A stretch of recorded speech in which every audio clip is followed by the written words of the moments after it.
Hi there, and thank you for joining us for our final episode of our Grimwild actual play, The Baron of Len Brumenn.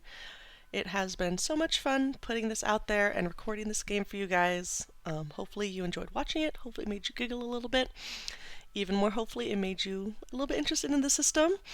If you'd like to learn more about Grimwild, the link tree is down in the description box. You can get the free rule set off of ttrpg or hop into our Discord, which is a great time. We're always in there talking about rules and hacks and things that are going on in our games. We also have going on right now the Grim Marches, which is a West Marches using the Grimwild system, which is great fun. Very beginner friendly, so if you'd like to hop in on a game, please do join us. But for now, thank you so much for watching and following along, and enjoy the game. That just sounds like it'd be like it's a language pun, but like you people here don't understand. Yeah. What I get in the shape of a barn. Yeah. Well, that's sourdough baguette in the shape of a rabbit. Yeah. Well, Just kind of stretch out the body a little bit. He's fine. You know what we should not be probably stretching out is sacrilegious us for waffling someone. at the beginning of this game. Already after one. Somebody needs after to whatever tell time. me to Dice check. stop Does everybody have looking at it. dice? Yes. Got D6s, got D8s. Yep. Yep. All right, have we rolled for gifts, Warlock? I have. That's what I was showing just now. All right. 3 and a 5. Have we rolled for herbs, Druid? I'm keeping the ones from last time because Okay. I believe I gave Emmett a needle, and then I don't know if I used my fairy spine yet, but I'll figure I something don't think out. you have. So yeah, what happened last time? That was like 3 weeks ago, I think. 2 weeks ago. Time is not real. Don't. Time is a soup. Friggin' Yes. April has just been a soup. I don't know what's going on. It's not real. That's all I know. Okay. You guys were not amazing asses last time. We had wild magic though, which was very fun. Yes. I I bet still that can't Lily believe. can become a wild ass. I mean, Okay, hold on. We've got a druid and a wild magic sorcerer. We can make this happen. yeah. Focus. What did we do last time? Let's get this recap so Okay. we can get going. All right, hold on. We talked to Zizi Talalia, who I don't feel was very impressed with what we had accomplished. Look. Listen. Tried. Consider the raw material. Ooh, we got some sugared leaf. We got to the clock tower, and then we're debating about the people talking by the back door, and then somebody decided to do a shadow high five. And now Emmett is glowing.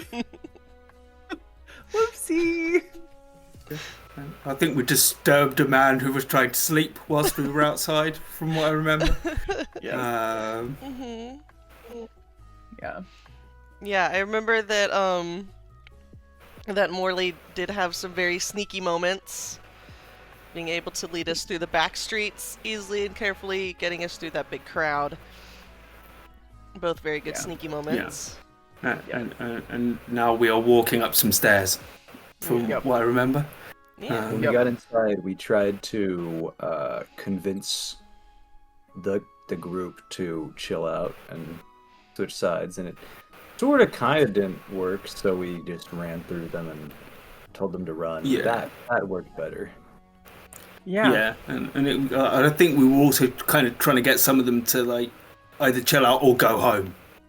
Yeah. Like, roughly from what I can remember. I think some of them went home, but not enough to not prevent us. Yeah. But Yeah, you're not quite We sure. made I it think as you were going up, you heard them starting to kind of argue amongst themselves. Lillian, I think was just kind of chilling last episode. I don't know that you had so many. You know what you used? You had your air spirit, I believe. Your air elemental. Yes, I had my ear spirits go in, scout the thing. We kind of know vaguely where people may or may not be. Yep, I remember that. I'm remembering now. that was awesome. Yeah. But yeah, Zizi encouraged you to please go to the clock tower, figure out what the hell's going on.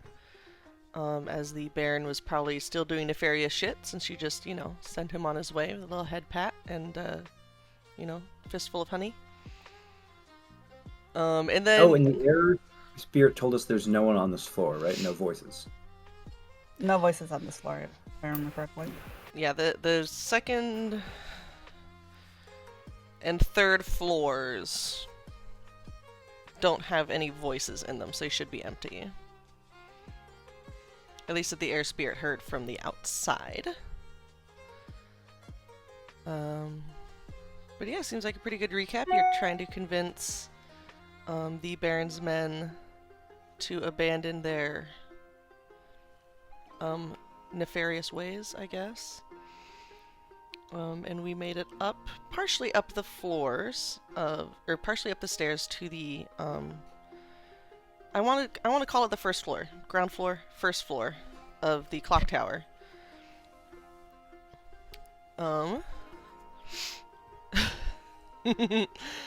But you come up the stairs. I believe Morley is probably in the front, just because he was kind of daisy chaining everybody up that way.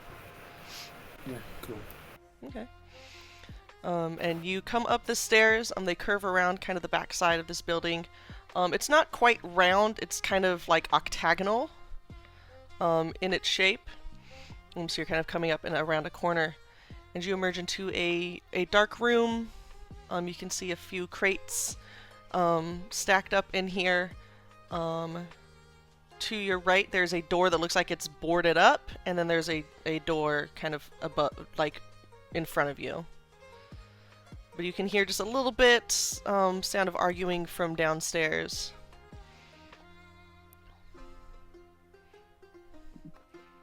But everybody go ahead and everybody take a spark for starting our game here. Remember that you have your story refreshed. And I'm going to take my starting suspense as well.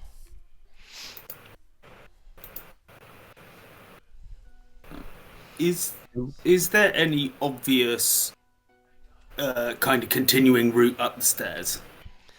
From this room, no. The stairs seem to go up into this room, and then they stop.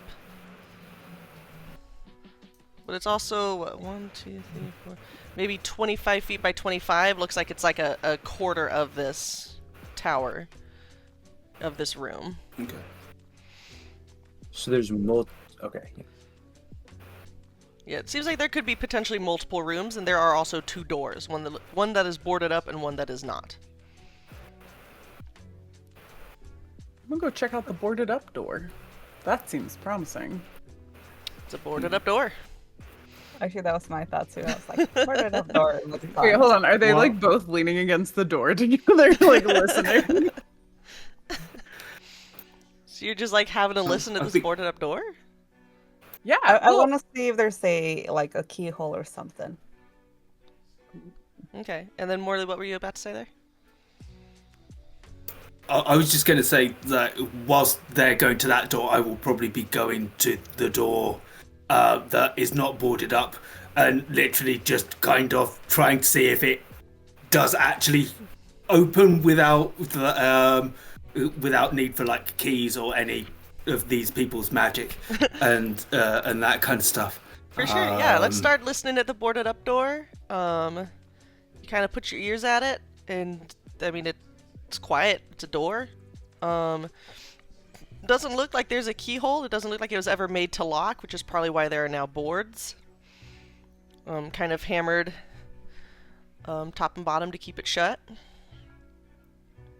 But Morley, you go over to try the other door, and it opens up right away. It's not locked. Cool. I wasn't planning on doing much. It was more just stick my head out and see what is in that room. Does it look as though it might connect round to where that other door might be, or is it just into another room? Yeah. But other than that, it would probably just be close the door again and go back to everybody else. Yeah, peek in. There's a little bit of light coming in through a small window in the far wall. Looks to be like stacks of chairs and tables. And there is another door on another wall. So if we're in this one, You're now over here. There's another door. Cool. But it does open into a room, not a corridor or anything like that. Yeah, it opens up into a room. Sweet. Okay, cool. Yeah, then at that point I will probably just close it again and wander back to where everybody else is listening to this door. Fair enough. Yeah, Emmett? If we don't hear stuff, I'd like to cast a cantrip. Okay.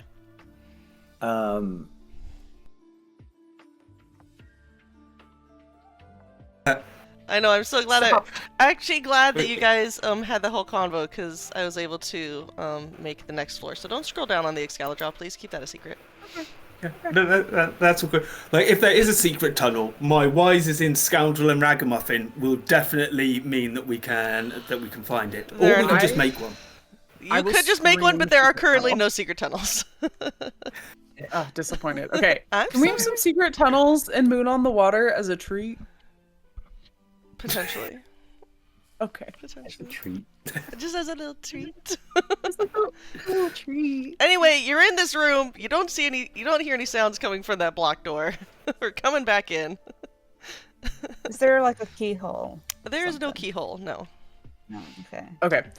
Well, Morley, what did you find?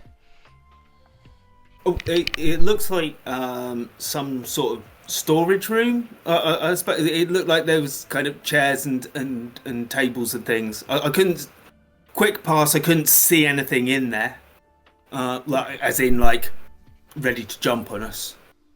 Okay. All right. I'm just gonna throw out a question.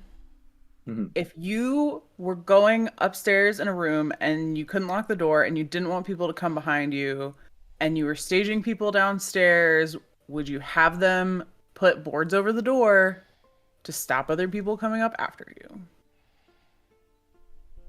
Probably, yeah. Yeah. Maybe a bear trap. Do you ever think that, like, do you ever have moments where you're like, it's really good that I'm on the side of good things because you could be a good villain? Because sometimes I have thoughts like this and then I really worry about myself.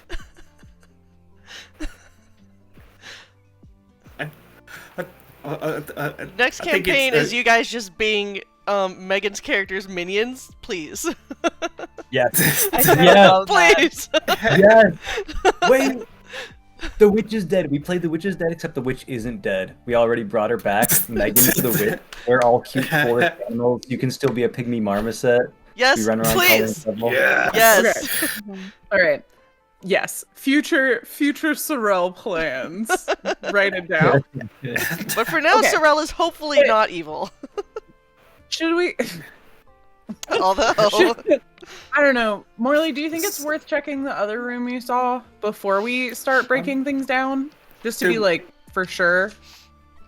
There was a door in it, I think. So, I mean, I suppose we could always go and check that door and see if we could kind of get all the way around if breaking this is going to be a problem. Okay. We can check it out first, and then come back and break things. Sarelle looks threatening at the boards. they quiver in fear. For a second, Lily thought about bringing her fire elements, and she was like, no, it's going to burn the entire place down. Would stop the ritual, though, if there is no floor for it to take place on. So, yeah. And that's the end of the AP, guys. Thank you so much for watching. I'm not saying it wouldn't work, but I'm also saying please don't blow holes in my ship.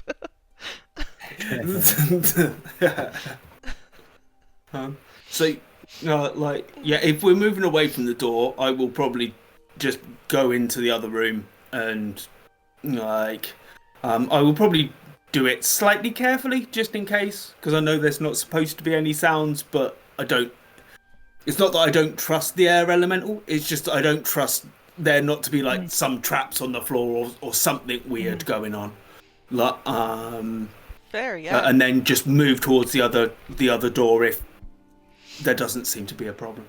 What I was suggesting when you cut out, Betsy, is if I could, without tools, attract the attention and bother something inside into, like, making noise and revealing itself, could I use the fact that bees to send bees into the room and see if anything starts, like, freaking out that there's snarling suddenly or bees.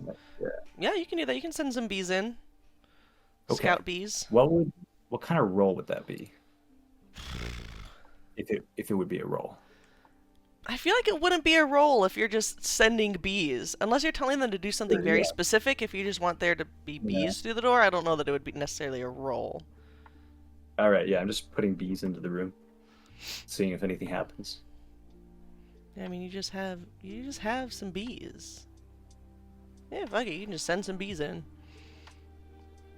The bees buzz around, and you don't hear anything freaking out, snarling, growling, hissing, sniffing, stomping. The bees just for my own clarity, which room were you sending bees in? The one behind the boards or the one through the... Okay. The one behind the boards? Yeah. Oh, that changes nothing. You still don't hear Okay. anything. Okay. Okay. Cool. Well, let's just a tower full of bees because they've gone off in every direction. Every room. Yeah. It's that Oprah gif. Bees. God, I hope you guys know what gif I'm talking about. I immediately picture the Nick Cage gif. That's a good one too. I'm not just This picturing Emmett just going, "You've got bees. You've got bees. You've got bees." Essentially, yeah. But yeah, you don't hear any differences in sound from sending bees in to not sending bees in, except a faint buzzing from the bees.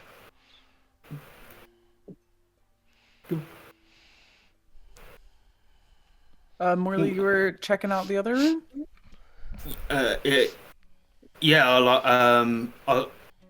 If the room is not trying to kill me as I try to cross it, I will essentially just go to the other door and, similar to this one, just try it, see if it does open. Yeah, you are keeping an eye on the floors, on the chairs, on the walls, on the ceiling. Nothing... Oh, what the hell is that? That's so cute. Nothing seems to be jumping out at you or being an issue. You cross through to the other door and it too is unlocked. Cool. Probably same sort of process again. Essentially, I'll just shove my head in quickly. But if anybody's following me, I'll open it so that anybody can kind of shove their head in. This room also very dimly lit, just from a small window. It seems to be empty. Just dust, but maybe some broken boxes here and there. And then you do see another door in the wall. I can draw over there. Whoa, Lord of Lo. There we go. That's a big door. Shut up! It's a door! It's a regular door! I'm great at Excalibur, okay? Fight me. Is that one boarded up? It is not boarded up, no. Okay. Well... If we are together, can I draw us as this? So that we can see where we are? Oh, if you'd like to, yeah, sure. If that helps, yeah. Okay. Yeah, let's go. What color are we? Well, yeah, I'm quite happy to take the lead. I'll probably just turn to Sarelle and just go, try this one. Yes. Can I just, the visual of that, of every door basically being Morley going first and Sarelle peeking up behind him? Yes. Well, we've got Lillian and Emmett just in the background, what? Yeah. Let's go. Yeah, yeah. So I will try the next one. Okay. You peek into this one. It is mostly empty, but there are 2 suits of armor standing on racks in this room, as well as immediately to your left, there is a closed door. Could I go to the which suits you of armor? can probably reasonably assume is the doors to the stairs going up. Okay. Okay, can you what? Could I go to the armor stand and open it and see if there's anyone inside? You can certainly do so. And I'm sending a suspense to make you roll a agility save as it tries to clobber you over the head. Yeah. As you make this agility save, you just see Morley just go, I've heard of... Like, So I rolled 2 2s. Okay. I could replace one of them with a 5 if you want a messy. can I sing? I don't sing because it's not what I do with bard songs. Can I actually use one of my bard songs to try to interrupt this impact move by actually being able to say, get out, I've heard of things like this, like we need to be more careful. You absolutely can, yeah. And saying that, Lillian, you stop and turn a little bit, and the fist of this thing just passes right over your head. I look startled at it. So that, so that was a messy. Okay. On the presence roll to, so, yeah. Yeah. So with a messy, then you see that it is going back for another swing. Lillian, who is still standing directly in front of it. Okay. I will mark them on the thing. They are here and there. I think. Could we say the first swing startled me, and I'm now in bear form? If I'm able to get into that. If you want to panic and turn into bear. Yes. Like, yeah, go ahead. Do you want it to have wild talents, or are you just going to be a small bear or a big bear? I think I want some strength. Here. Okay, you want to be strong bear. Alright, go ahead and make your roll for bear. Roll your pool. I just love the things just like, oh shit, bear! I drop the dice with a 1 or a 2, right? 1, 2s, and 3s you drop. 1, 2s, and 3s. Oh, perfect. I only have a single 2. Everything was 4 and above. I hate that gif, Archer.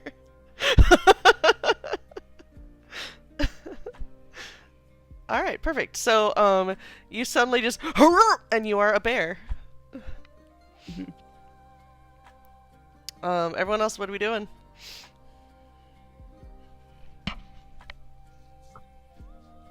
I think Sarelle is very understandably concerned about her twin. And I think, ooh, are they rusty at all that we can see? They are not. They are gleaming. They're not? Okay, in that case, I think we're going to have to fall back on good old faithful and try to create some decay. All right. And get these going down. Okay. We love it. Excellent. All right, so presents, that 3. Let's go. Oh, I got 2 6s. 2 6s. 2 6s. Yeah, so how does it look to rust this one up to non-usage, essentially? Yeah, I think not it swinging isn't what first freaked her out, but the minute Lillian turned into a bear, Sarelle went from like peeking behind Morley, like we're having a fun time here, to oh no, this is serious, like this is not okay. And I think she just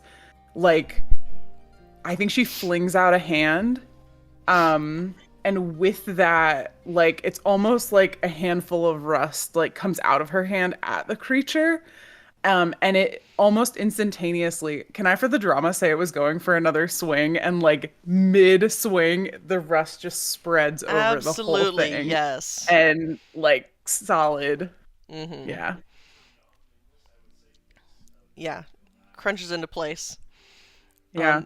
The other one turns. Seems to be aware of your presence. Emmett, what are you getting up to? Well, I'm thinking about.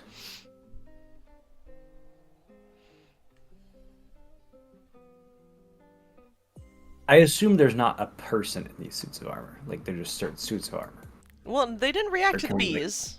I mean, the visor's down, so you can't. Right. So we can't see for sure. Can't see for sure. But you can probably reasonably assume, since it's on a rack and not like freestanding, that there's probably not a person in there. Yeah, that'd be kind of a weird way to plant guards. Indeed.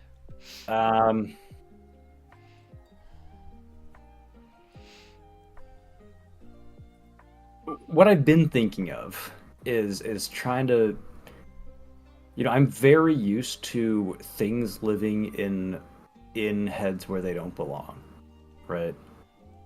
I hate that, but go on. In both directions, right? So I'm like, I have both having experience of like living inside other things that is not my body, like, and having, bee consciousness in my own head. That I'm like, is there some reasonable way that I would like hop in a like brain sense into these guys and duke it out in their dreams? Like, my brain is so Hollow Knight cooked. Anyway, I think Emmett's just gonna like brandish the table leg or whatever he happens to have on hand and like be ready to knock it over if it approaches one of the others or him. Fair enough. Yeah, slowly starts moving towards you guys. Is gonna attempt to smack the bear, unless you want to try and do something. Yeah, I mean, I'll either lend assistance to the bear defending, or maybe I'll circle. People, I don't like fighting people, but I probably have a lot of experience, like, dealing with coyotes or whatever. I think I'm getting on the other side of it from the bear. Okay. So that it can't, flank it. Okay. Yeah, we've dispatched the one, but there is, of course, the other one, which is the one that we are getting around the side of. Yeah. So I could either make a roll to assist with that. Yeah, how about I make a roll here, or like to get in a position where I would assist without risk. Okay. To assist without risk is... I mean, it's basically the same thing as helping, just splitting the risk into two rolls instead of having double on. Oh, okay. Fair enough. Yeah. Sorry, combat is still so weird for me. Fuck it, it's gonna try and bonk the bear. Defense roll, please. Remind me what I roll. Obviously I know, but for the viewers. Roll agility. I roll agility, okay. Yeah. Okay. And is this with my help or not yet? Yeah, I can be with your help. So if you want to roll that die, Archer, go ahead.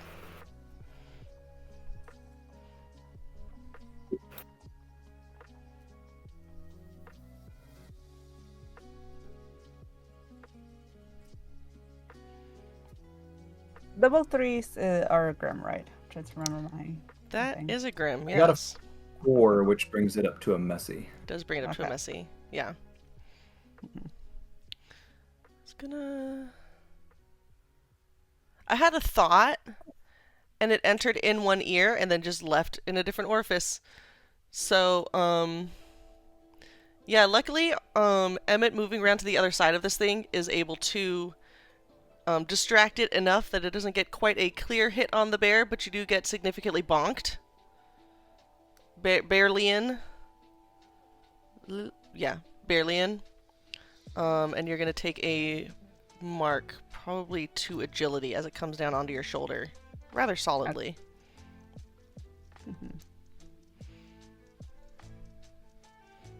And we will swing the camera around to Sarelle and Morley.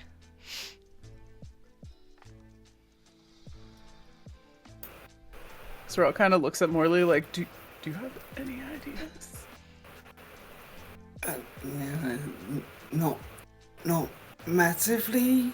I mean, I can. I've got this little dagger. I can try to stab it, but I don't know what that's gonna do. Really. Sarelle's eyes. Go ahead. I can try and just like jump on it. Maybe. Hold on, I have an idea. Okay. This is dumb, but I'm gonna roll with it. So, I think she's gonna try. I think this would be more like transform shadow, because assuming there's shadow within it already. So she wants to essentially create a shadow person in the, like her own shadow person in the suit of armor. So essentially like she can try to control it. Okay. Oh, I like that. Okay, that would definitely be a potent spell. Absolutely. Yeah. And can I want to use spark. I can use spark to give me an extra die, right? Okay, cool. Just making sure. Okay, so we'll be rolling with 4d6. If we're like, taking over this suit of armor to help us later, can I do what I was thinking earlier in general terms of like help provide my, also pressure its mind so it's easier for Sarelle to get in there? Tell me how you're going to do that. So when I need to know if there's bandits on the road ahead, I just like sort of reach out and tap all the other, just open my mind to any other servants of the dead bee god, and any of their unguarded memories of like, oh no, there were bandits up ahead, sort of just flow in. Okay. So I'm sort of opening my brain in the same way, potentially, taking damage or being partially possessed or whatever by the shadows in here, which is why I'm sharing the risk. Okay. But sort of flanking, but in a mental state. Okay, flanking in a mental state. Yeah. Yeah, that could be fun later, sure. Sweet. Okay. All right. Okay, and then I screw this up every time. You roll the other d6, or I roll one and mark one as for you and see. Can do either. Yeah, I think technically either way, but it's more fun, I think, when the person assisting rolls their own die. Yeah, let's do it. All right.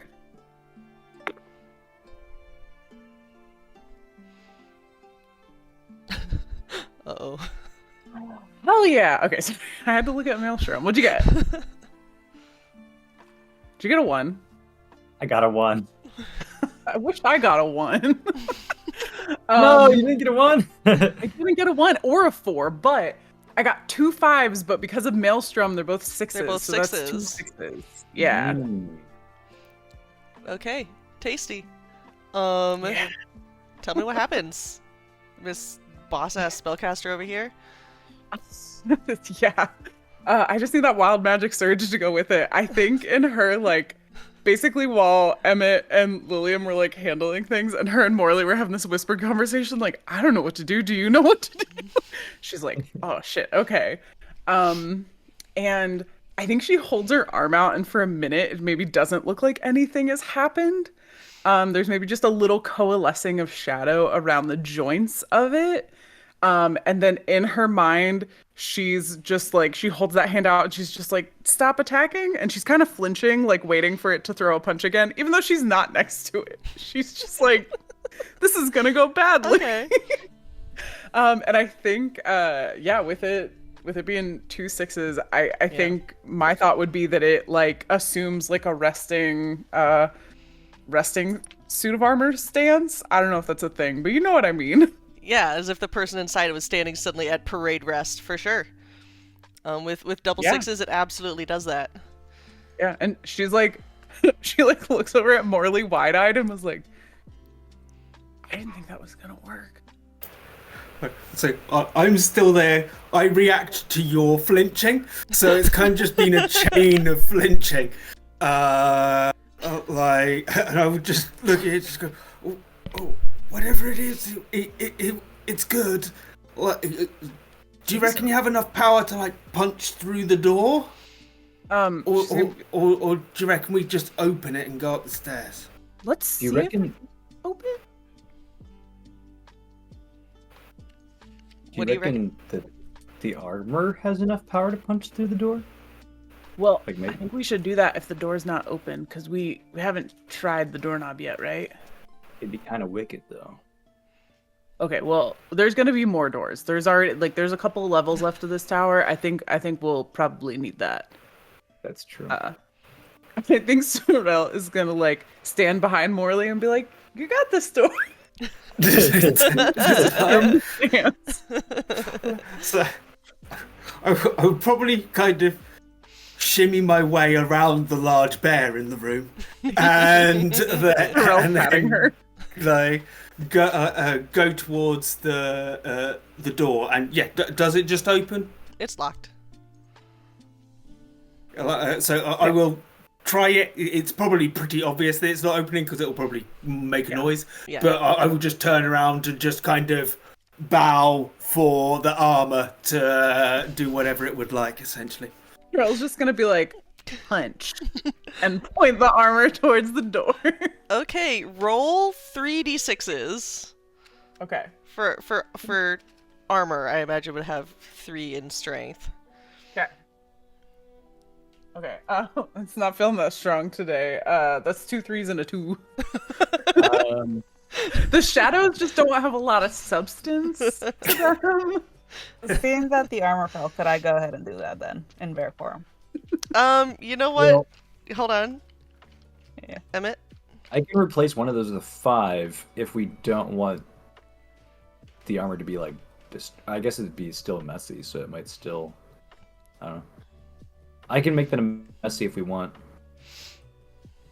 I think part of me feels like we should save a 5, because you could make one of my spells a success on a 5. Yeah, like a potent spell. Yeah. Yeah, Which could be really useful. Yeah.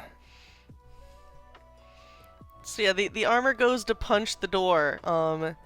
And you told it to punch, but you're not sure. You've never punched through a door, Sarelle, so you're not really sure where on the door is the best place to hit to punch it. So it hits more onto the hinges, and you just hear dang! It's super ringing suddenly in your ears, as it just it doesn't shake its hand or anything. It just punches, but holy shit, that was loud. That door is still closed. Okay. And instead of impact moving here, because that's no fun, I'm just taking the suspense for that. Ow. Would the bear like to have a go? I would like to. As everybody's ears just... Yeah. And I'm assuming, Ruby, that you've changed your stats around?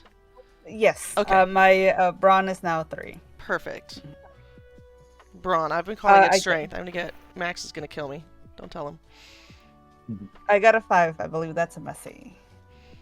Yes. However, you do bust through the door. Nope, you're good. Never mind. You're good. Where the armor failed, the bear succeeds. Lillian, have you busted through a door before? How do you know where to hit on this door?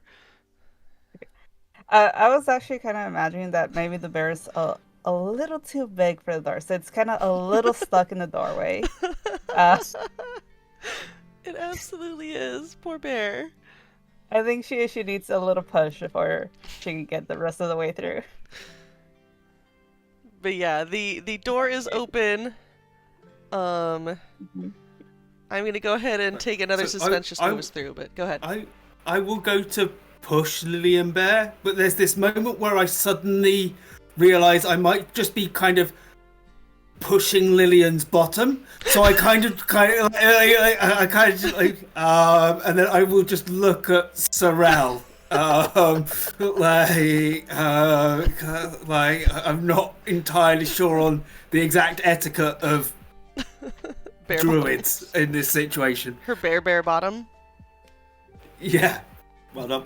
Thank you. I think you're muted.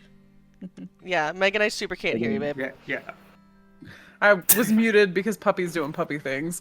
But yeah, she kind of looks at Morley confused because she's not putting 2 and 2 together. She's like, you just push. And she tries to push, but I just think it's fair to say with 1 brawn, she can't do it. She just ugh. And looks and is like, I might need help. So I will try to help. I also have one brawn, so it's probably also not a very pleasant sensation because I will still not quite know what to do. So I will just kind of try to put my shoulder on it, and try and push you through the door. But if you want to, I will I can assist without risk. And I will use one of my melodies, but but instead of it being a melody, it will be kind of like a 1, 2, 3, push, 1, 2, 3, push, and essentially try to get Lily Bear through the door. Hey, Morley, if this happened to like a real animal, you just poke them in the butt with a pitchfork a little, and usually they figure it out themselves pretty quick. But given that it's Lillian, maybe that's not the best idea. What if you sang a song that had the emotional impact of being poked in the butt with a pitchfork? I mean, not sing a song. What if you said something?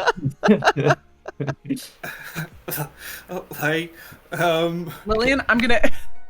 Sarelle hears this and is just like, Lillian, I'm gonna eat all your cookies if you don't get through this stupid door.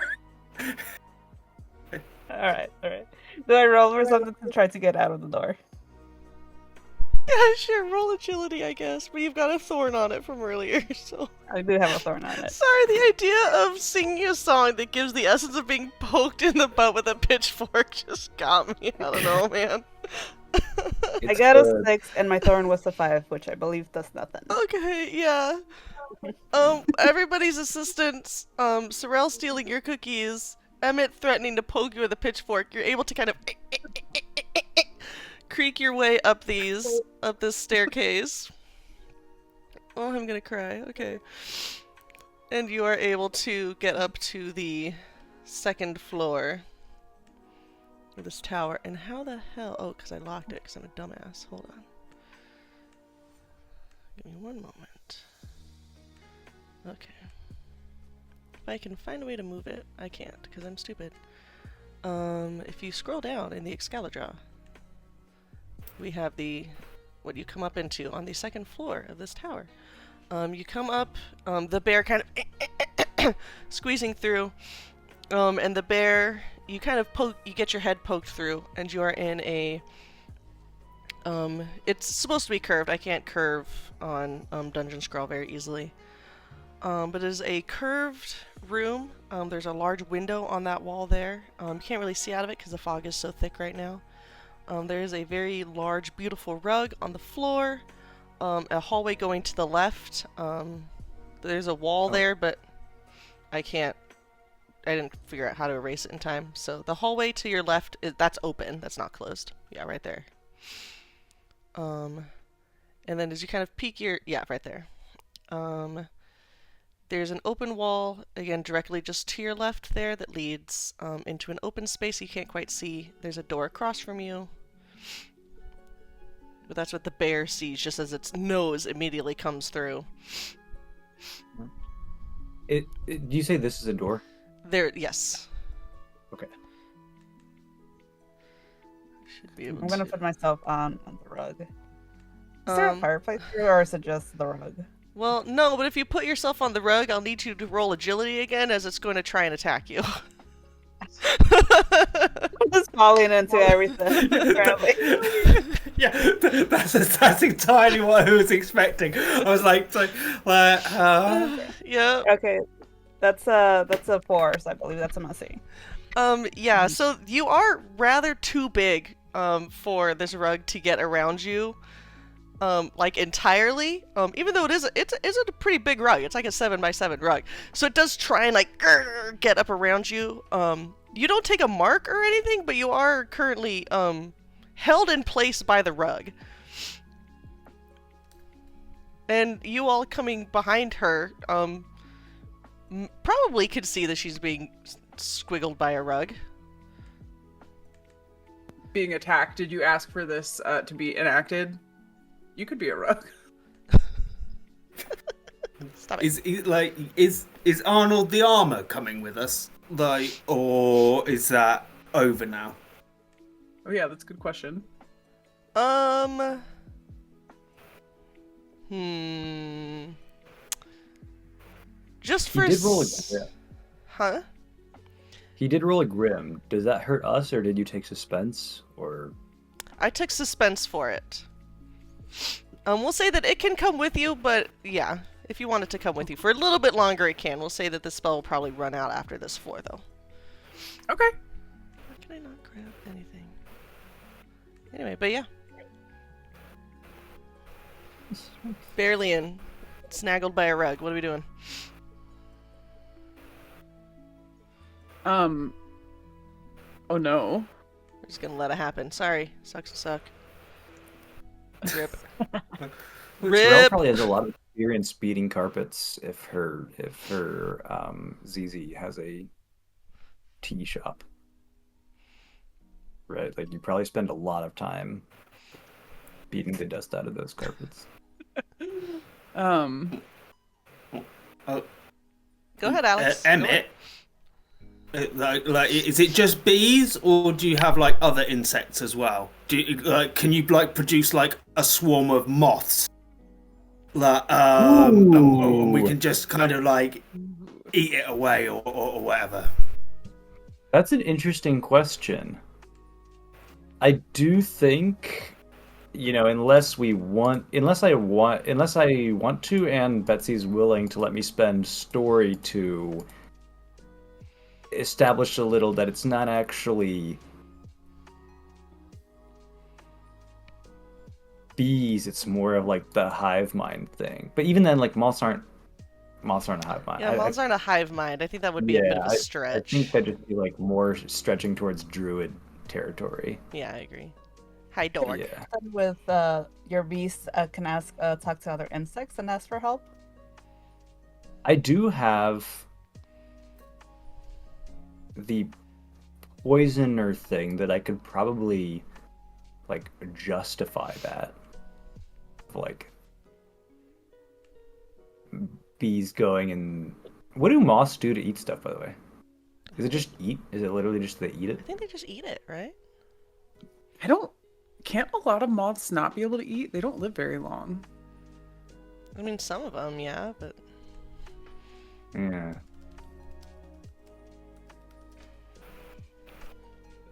Oh, it's the larva.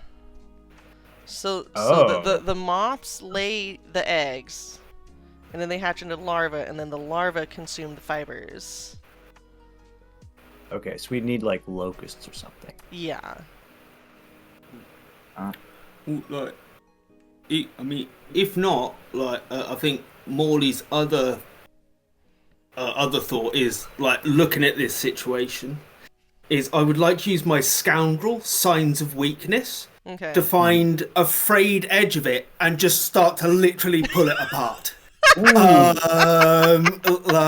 I will literally just start to pull it like, and like, essentially, I will just like take a bit of it and then pass it on to Sarelle or Emmett and get them to pass it, and we will just like hand and through and just try and pull this thing apart as quickly as physically possible. It's got wear and tear and crafting quality, so I think I can definitely help with that. Yeah. Yeah. Make a story roll. Roll 2 dice for me, just to see it, just for kicks and giggles for me. That is a 5. Is the highest one. Yeah. You begin to unravel this rug, and it does not look happy about it. It's like kind of flapping around, like trying to bop onto this bear still. But you imagine with some time, yeah, you will be able to unravel this rug from around her. Quick, it's working. For speed's sake, could we see? I was actually on the same wavelength as you. I'm thinking maybe Sarelle has like, but same but different. Because I was thinking maybe Sarelle has like a little knife on her that she could use to make like a little nick and start unraveling. So could she do that on the others? You know what? Absolutely, she can. I won't even make you roll for it because that's easy enough. Go ahead and just roll 2 dice for me, just for kicks. Absolutely. Don't mind my assistant here. I am absolutely minding her because I love her. Oh, yes, cute. yes. 4 and a 1. Okay, you also begin unraveling. It's going a little bit faster now. The rug is getting weaker, and then after probably a good minute or two of it trying to growl this bear into submission, you unravel it enough that it just kind of like one little corner of it is still kind of like with the tassel on it trying to get you. But other than that, you're just kind of surrounded by like heaps of yarn and tapestry. I was just thinking, do we have it like in our arms? Because part of me was thinking Sarelle's gonna turn to Lillian and like look at Morley and Emmett with just all of this rug in their arms and be like, "Did you want to lay on the this?" Just like we can put it in a pile. Emmett, like, Lillian gets is out his going to knitting kind of needle. like shake her head no. What was that, Emmett? I have knitting needles. Of course you have needles. Hey, can we just stop this and you can knit a really long scarf for the armor? Yes! Multi-piece animated servant. No! Stop it! Do you think we have enough to make it an outfit too? Stop Like it. a cape? Stop Can we give it a it. cape that lets it fly? Stop it. Okay. Oh, and because it's moving, it's like flopping all the time. Enchant the cape with shadows so that it can go invisible. That's a great idea. Stop it. And while they're debating that, she looks at Morley and is like, "Okay, which door do you want to try next?" Yeah, there's a... I will just I will just look at Emmett quickly and just go like genuinely like if you think you can do it really quickly, actually having a scarf that we could just like wrap around somebody's like neck and then like pull like it's not the worst idea, but let's just do the closest one like before like wandering off down hallways and stuff. You probably take tomorrow for the scarf. Yeah, it would take a while. Okay, cool. Well, has anybody got a bag and we'll bring the stuff with us? Like, but just thinking, I'll try this door over here. Oh, Yeah, sorry. I'll hold it while you get started. And then hold on. And she'll start piling a bunch of it on Lillian for Emmett to knit off of while Morley goes to the door. It's like, does anybody know anything about like animated door handles or anything like that? Like, like, okay, no, cool. I'll just try this one then. So you're trying the door across from you guys, basically. Yeah. So I thought I'd literally just try here first. Yeah, I can't figure out how to move the rectangles on top of that picture because I'm freaking stupid, so I'll just move it over. Pretend you don't see that. You open the door. It is a very lavishly appointed office. There's like beautiful paintings on the wall. There's a beautiful big desk with this plush chair behind it. A little chandelier hanging from the wall. And an open area behind with stairs leading upwards. And a door in the left-hand wall there. So Seems like a rectangle we see by the wall. these are leading upwards. Yeah. Here. Yeah. We've got some upward stairs here, like. You know, do we just want to go straight up, or? No, it doesn't seem like a bad idea. Yeah, I think the faster we can stop the Baron, the better. Yeah. She seems to be ignoring that knitting takes a long time. Like, that's important. That can take time. But not exploring other rooms. Okay then. I will walk into the room looking for tapestries, draperies, anything that looks like arms or armor, like paintings with images of people on them, like essentially anything that at this point I think might be able to become animate and start trying to kill me. Yeah. No, I agree. Lillian is paranoid now. This is the second time. on on high alert, you move through here. You do see paintings with pictures of people in them, but they're not moving. There's a rug on the floor. You give it a poke with your dagger, it is also not moving. So you move very carefully. And as you step up onto these stairs, my pool ran out. So as you step up onto the stairs, the whole tower just like shakes, and you hear like a tearing sound come from the floor above you. And we're gonna take a quick bio break so we can have Megan here for this. So I'm gonna pause. So yeah, the tower shakes around you as you hear a large sound come from the floor above. And we jump back into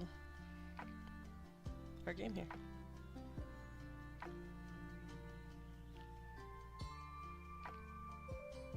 Run up the stairs before they collapse on us. Ominous. If Emmett's running, I will I'm follow kicking, Emmett. I'm kicking everyone else because I'm at the back. Yeah. Who's leading the charge, really?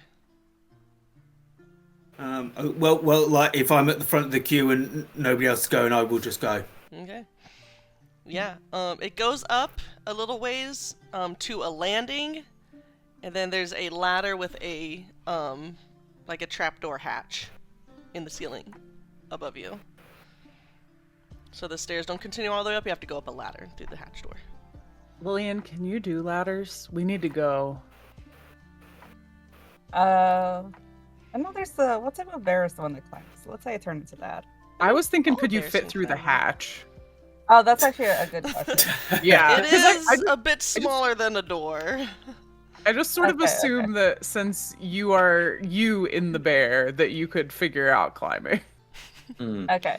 I'll turn back into normal then and continue on my way. Into a normal. Just a gross normie, not a bear. Lillian got upset one summer and was a bear for most of the summer. Just ran off. I could believe that, honestly. Okay. Food Yeah, hatch? let's go. Morley, are you keep going in the lead, or do you want to swap out? I don't mind. I mean, I can at least go up and try it. Question: is the suit of armor still with us? Can we make it go up first?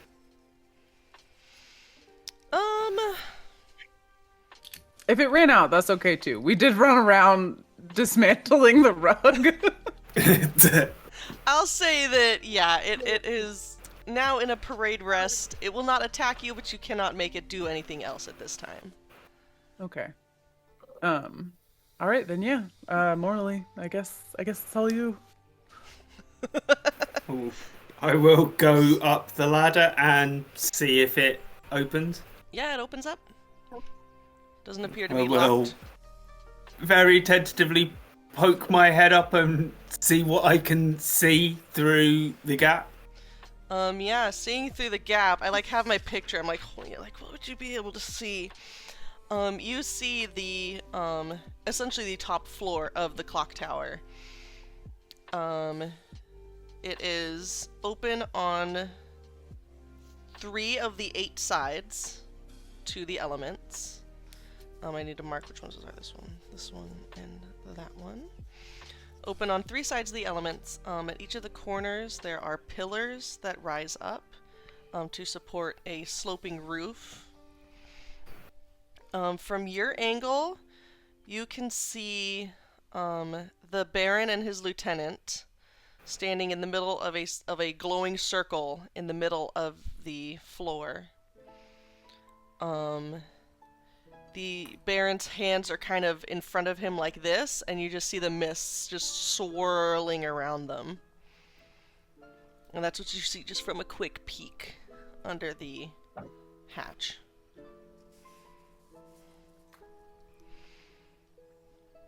I'll probably just kind of close it again above my head and relay that information to all of you, essentially.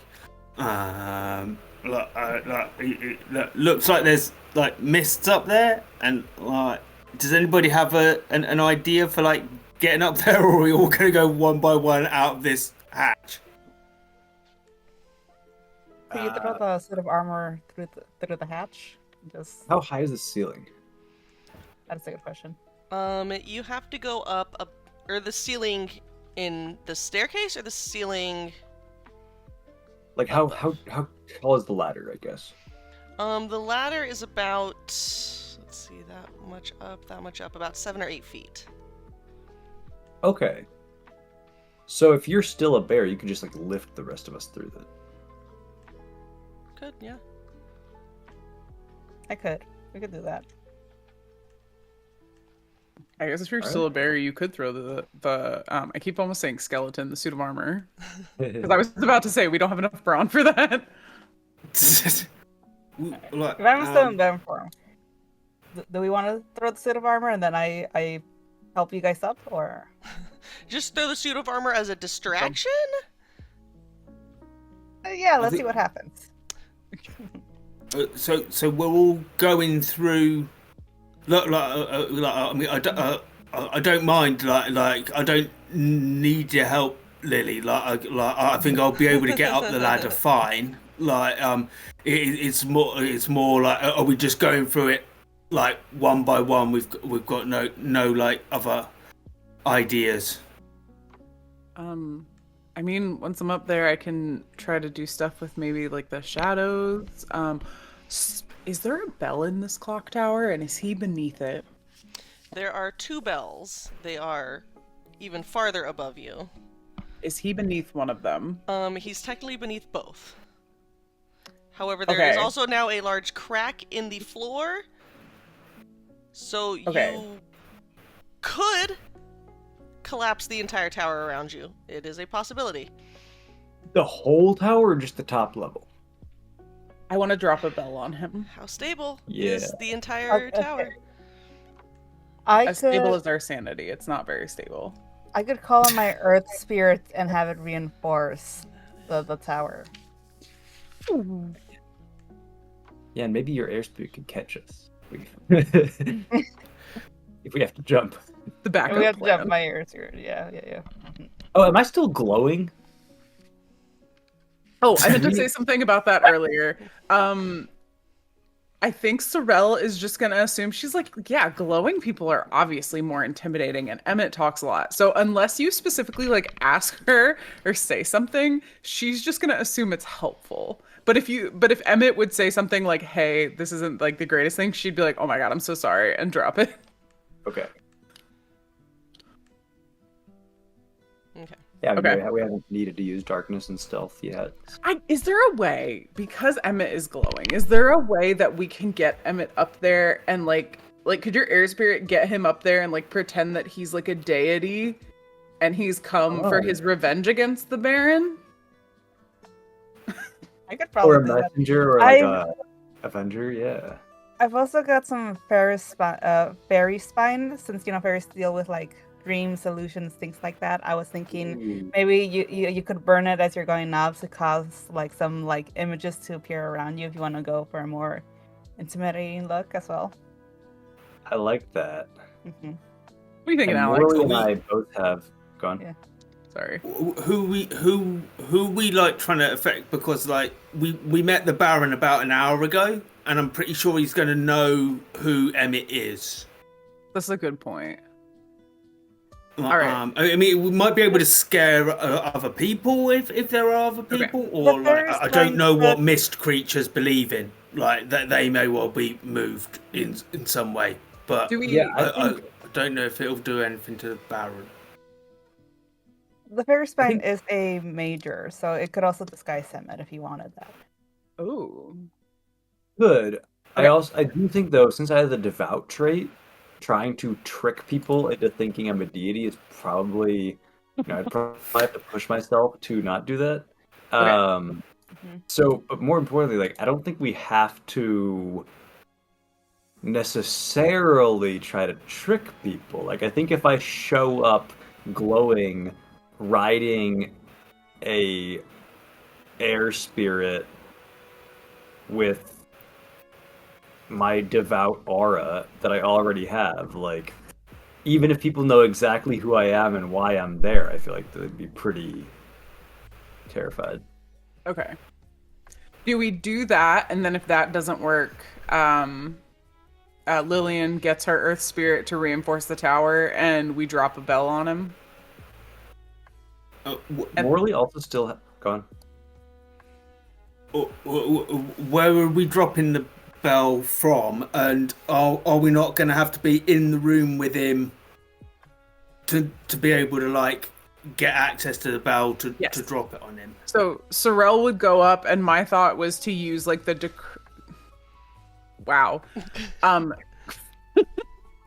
create decay on the rope to get it to fall.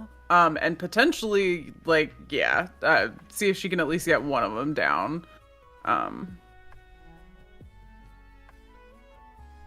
Also, I just had a thought. If I reinforce the bell tower, I could use my fire sphere and just set things aflame. Yeah. Set the rope on fire, even. Set the.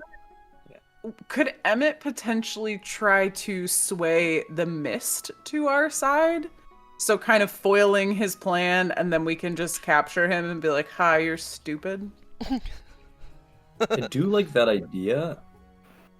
I assume if this is like needing a special ritual anchor and everything, that I can't just like waltz in with a potent spell. Did we give the water lily thing back? Because that feels like it could be helpful. You did give it back. Yeah.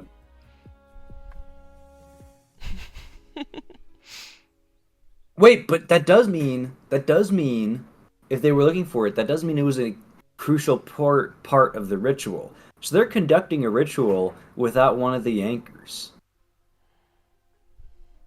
So maybe we can make it go wrong. Morley, do you have any ideas? Yeah. I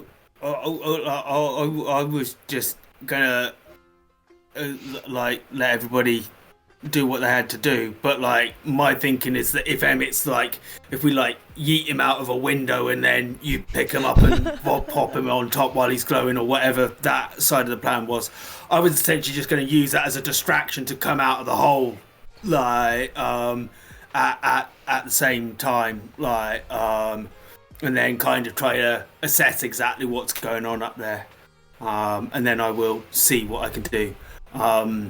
Possibly if, like, I don't know a hell of a lot about exactly what the mist creatures are, but possibly if they are actual, I don't know, beings capable of emotional reactions, I might be able to, like, make them run away or that kind of thing. But I was thinking of either just walking up there or using Emmett if we were going that way as a kind of distraction to get up there. What if we use the Fey Glimmer? Since I'm not a tricky person, what if we use the Fey Glimmer stuff on Morley, disguise Morley as some sort of really scarier than he is person? I do not like the mental image of Morley and fairy wings, by the way. I don't like that. Okay, but like, you know, Oberon from... I'm making a joke, yeah. Yeah, but it doesn't have to be fairy wings, but just the idea of a glamour, right? Make Morley the Princess Bride guy, the Dread Pirate Roberts, have him go in there, blah, blah, blah, and then me come crashing in through the window on my air element with flaming pitchfork or whatever.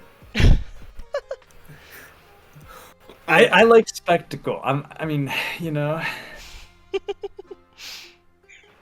I feel like combining sermons from Morley with illusions and smoke from the girls and devout and general presence from Emmett.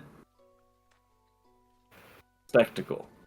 That's how we all work together best. Like, that's all of our combined powers.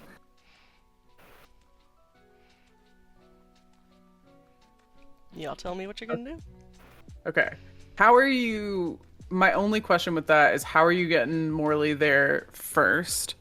Or, like, is Morley just going through the trap door? Because, like, I feel like unless... correct me if I'm wrong, Ruby, but, like, your I mean, I'm assuming you can only do one of them at a time.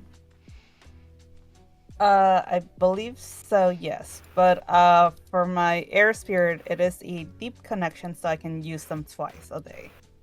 Okay. All right. Well, also, Morley's going up through the trapdoor. I'm going out through. I'm just jumping out the window. Okay. So, hold on. Is this the whole thing? And I mean, is this something like? Does Morley want to try that, or do we want to go back to the other one and just go with that? Like, what's that vibe? I think as you've all been talking, I think you can probably tell that Morley doesn't. That you can see him kind of going, yeah, and I think he'd just go, I'd really want to know like what we're actually dealing with first, because it sounds like we're coming up with a solution to a problem that we don't know is the problem.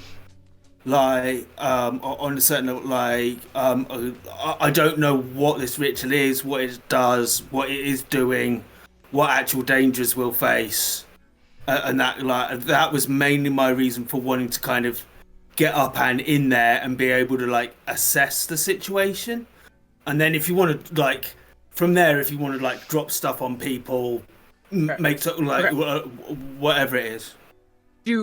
With that thought, do we want the distraction so you have time to assess of having Emmett go outside, or does Morley want to just like pop up there and scope out more first? I think he's quite happy for everybody to come up. Like he's not like I'm worried that I'm making it sound as if I'm trying to make it about him, and he's not. No.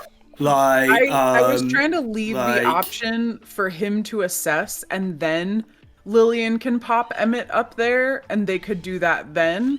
Or like my thought was maybe that would be a really good distraction. So then Morley and Sarelle can go up the ladder and then do that assessment while everybody's distracted, and maybe they can figure out how to screw things up with an advantage. I think it's the second one is more what Morley was trying to insinuate. Is it like in terms of if Emmett's there and like shining, then him and everybody else, if needed, can kind of get up in there, hopefully with a bit of space and time to either not get shot if we're going to get shot, or to do some assessment if that's what we need to do, or whatever. If you're wanting to try and assess, I will put forth that you do have someone who can like influence shadows, so you might be able to stealth. Oh yeah, absolutely. If you want to find out, if you want to just be purely info gathering, that is an option as well.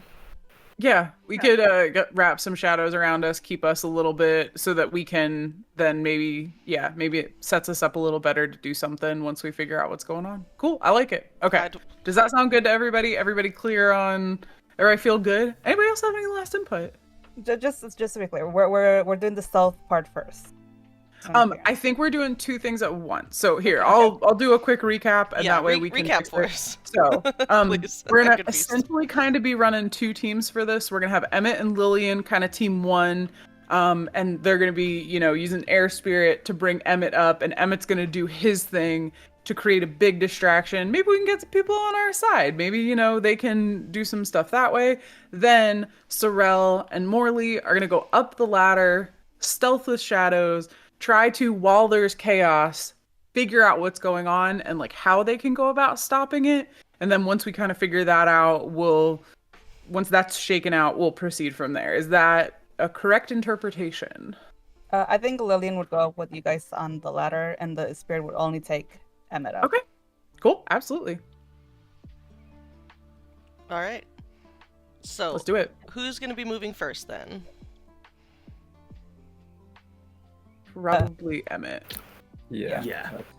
Okay. I'm gonna call on my air spirit. Okay. Let's do that. And so are we essentially turning Emmett into the Dread Pirate Roberts in this situation? Is that I don't think how I took that? So. No, I think maybe, but my impression was that if I'm coming crashing through a window while glowing on a elemental, I don't think that necessarily I need illusion. Yeah, like that's that's kind of, I think, what Morley was trying to get towards as well. Is like, Emmett can be quite distracting and just quite happy to talk and hold attention and be believed on a certain level. But just the presence of a flying man who should probably not be flying, glowing trying to throw very them brightly off their is groove a little bit. possible. Yeah. Okay. I see. Okay, so call on your air elemental. I call in upon. What did I name my air elemental? Hurricus? Hurricus. Okay, and you are rolling presence. Yes.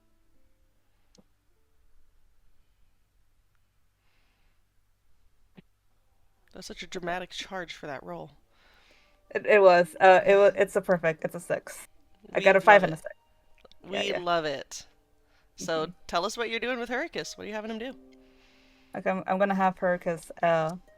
Could you take my friend Emmett up through the window? He's got a whole performance things. Like, he'll let you know cues and stuff if he needs you to be a bit more dramatic. For right now, you're just flying him in to the top level. Perfect. Yeah, easy enough. The one of the windows in the office that you guys passed through does have hinges, wide enough for Emmett to fit through. Emmett now being held aloft by this air spirit, does that freak you out at all? Or are you just kind of used to it being in the minds of your bees? Is flight not weird to you? I mean, flight itself might be weird to me, but, like,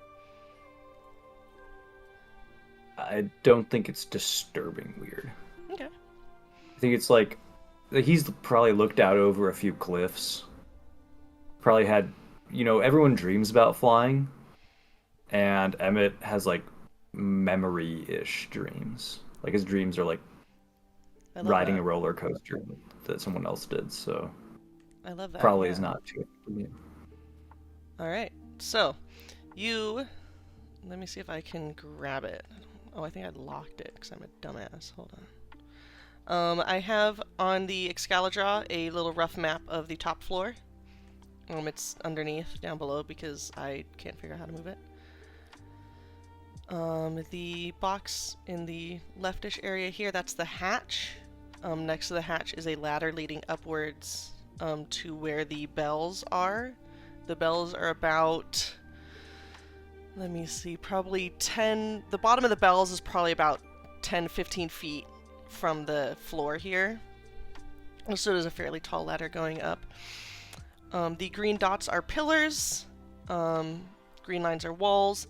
Those 2 blue circles are the cisterns of water that power the clock. The clock is a clepsydra. It is powered by the constant flow of water.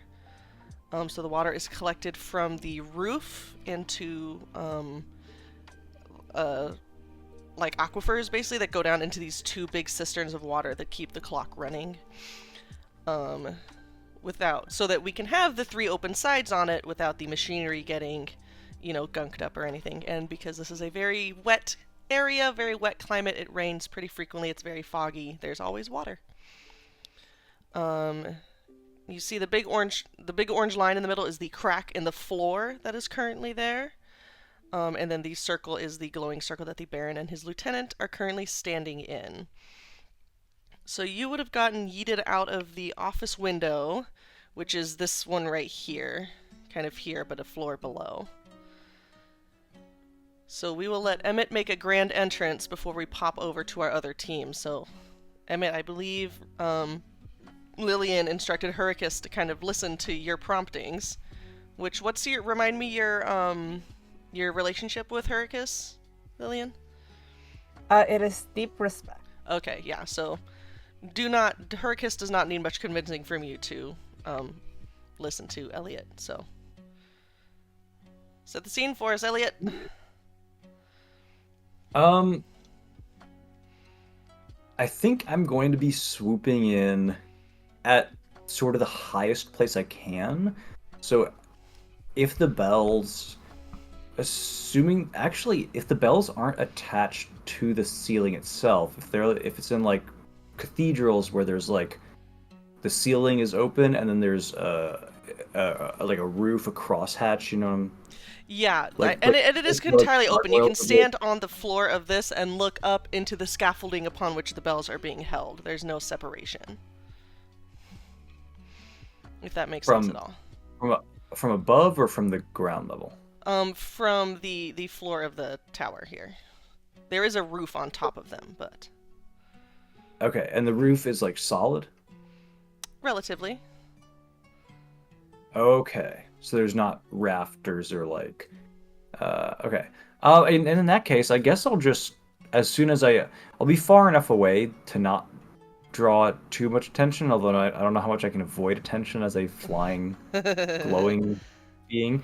But yeah, as soon as the others start to come up, as soon as the door opens or whatever, I'll like blow a trumpet, blow a horn or whatever, and like just start flying towards them. It'll take a while, so that they'll presumably get some response that I can adapt based on, and also the other people can adapt based on. Okay. I'm not attacking, I'm not saying anything, I'm just like getting their attention in a very dramatic way. Okay. While rapidly approaching the... Okay. Do you want to continue with this scene, or is this an intention to hand it off? It's an intention to hand it off to you, essentially. Okay. Yeah, I'm just trying to figure out if this is something you want to continue with. Yeah, you come swooping in, glowing through the fog, and the lieutenant notices you first. He kind of looks over the Baron's shoulder and just, what the fuck? And they both of them, the Baron turns around and looks at you, his hand still kind of holding the mists. And just, what are you? What are you doing? Directed to you. Directed to me? Yes, to you. The glowing man who is currently swooping towards them.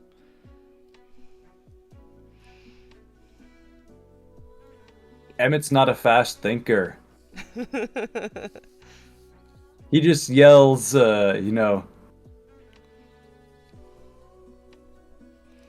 repent! I don't know. He yells something suitably like that he thinks like,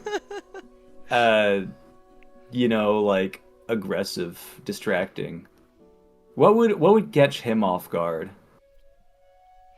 Run. Actually, he's just gonna be like, run. Just for shits, I want you to roll at presence. Just for shits and giggles. Add a die because you are glowing and riding in on a air spirit. Also, what I was expecting when it was like, what would put Emmett off guard? It's like, no barn dance this month is what comes out of Emmett's mouth. Like, Okay, The potluck is cancelled. Messy. They look over at you, and the Baron just, no. And he reaches out his hands, and a swarm of mist comes around you. And we're gonna pop over to B team here before we see the results of that. No. B team. Lillian kind of runs downstairs to get Emmett out of the door. Sarelle and Morley, what are you guys doing? oh, sorry. No, you're good. I was going to say, I was probably, cause knowing that Lily wanted to come with us, I would probably take Lily coming back up to us as essentially almost a timing, meaning that at least Emmett's out and has had some time to get up there. Then I'd probably have a little peek, go up the ladder, have a little peek to just see if I could at least see extra light compared to earlier. You absolutely because that can. probably Yeah. means that Emmett is around somewhere. And then I would essentially just try to get up into the room as subtly as possible, offering a hand to anybody if they wanted a hand up and out. But possibly while Lily's downstairs, like helping Emmett, and we're waiting for her to come back up, I'd probably turn to Sarelle and just go, have you got anything that you wanted to do before we like bust in there?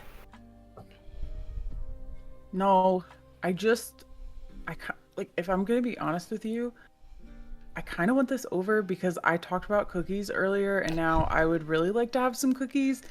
And I don't know, probably a hard alcohol to go with said cookies. So I think, yeah, I'm ready to get up there. Yeah, no, that sounds like a plan to me. Like, yeah, if we can get this over and done quickly, then we can go back, have some tea, like possibly, like or possibly coffee. I don't know if that's sacrilege in your shop, but or possibly like a coffee with a hard liquor in it and some cookies. Then sounds good. Yeah, just don't let Zizi hear you talking about coffee in their shop, okay? I want you to live, okay? Okay.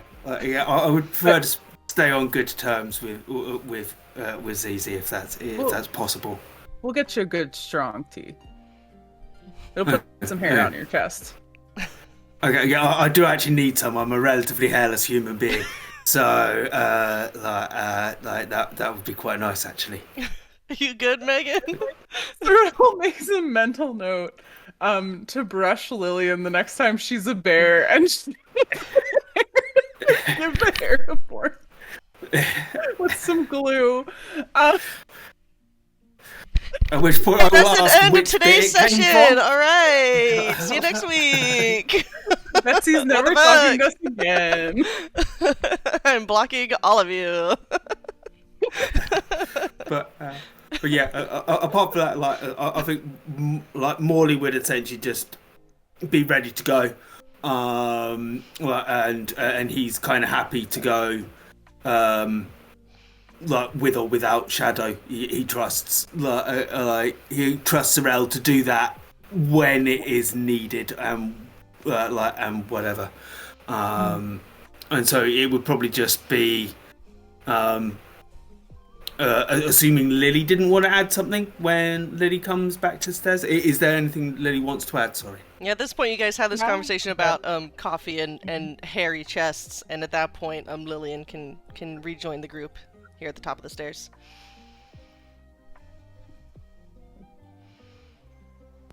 All right, good to go. Yes, so he's out and about now. Okay, all right. I think we're ready. Yeah, I will just go up as described earlier. Essentially, like I will just go up in there, and then offer a hand. But if nobody needs it, I will just move away from the hatch to give everybody space. Yeah, and luckily, as you come up, their attention is turned towards, is turned a bit towards where Emmett is coming up, so they do not immediately clock that you guys have entered this space. Excuse me. So is there anything else that y'all would like to do, or just you're now up here as well? Yeah. Let's So, go ahead. No, go ahead. I was literally just gonna say look around. That's what I was gonna say. I would like to look around and see what's going on. Fair enough. I don't know if there's any other details that I haven't said that you would like more information on. So, the writing on the floor in the circle. Yes. What is it made out of? It looks like it was carved into the rock and then filled in with some sort of metal. Looks maybe like silver or platinum, perhaps. The circle is, of course, now broken by that crack in the stonework, however. But it looks like it probably was very painstakingly done over the course of several years to get this circle just right. Seems like this ritual has been in process for a while. Or at least in the planning stages for a while.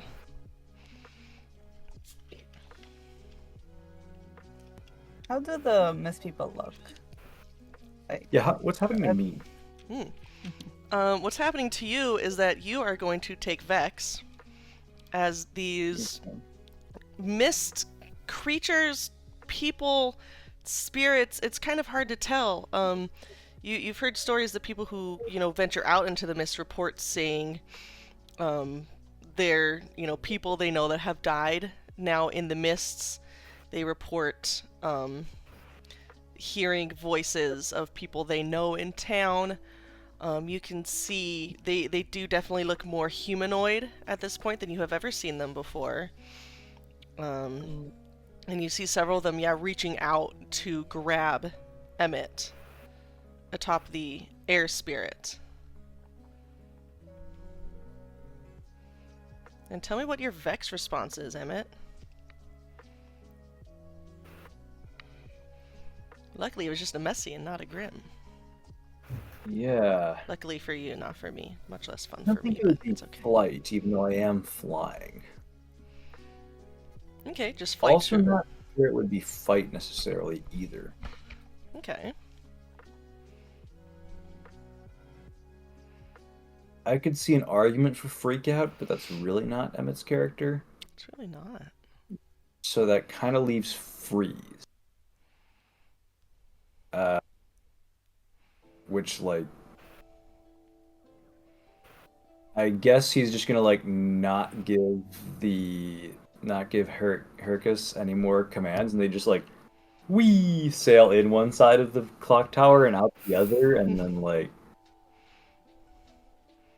presumably Hercus stops and turns around at some point, and Emmett's like,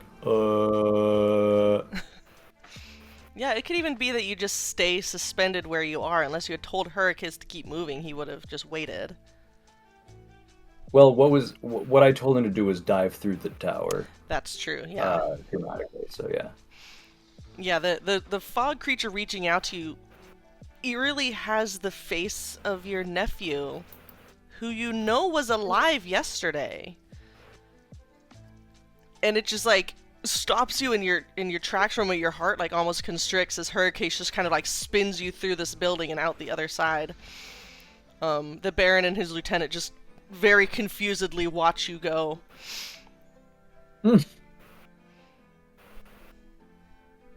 Okay. Real quick, is this happening while we're up there? Because Yes. my thought is, would Lillian try to stop Hercus? Like, if Hercus is, like, flying through and Emmett's... I wasn't sure if you would allow it, but my thought was, like, Hercus is air, so technically couldn't he kind of, like, whirlwind around Emmett and, like, with the protective barrier customness to not be able to touch Emmett? He could, but I think I would rule that to be a roll. A roll, okay. Yeah, if it's trying to prevent something from happening. Mm-hmm. But up to you if you want to make that a thing.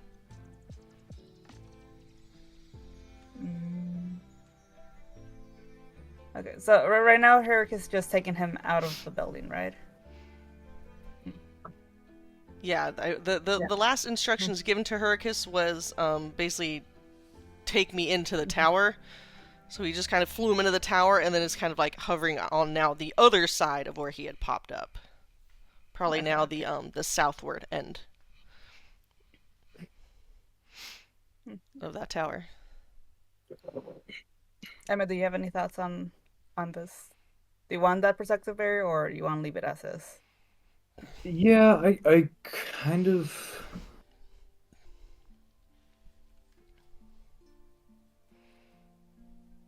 I could use it. I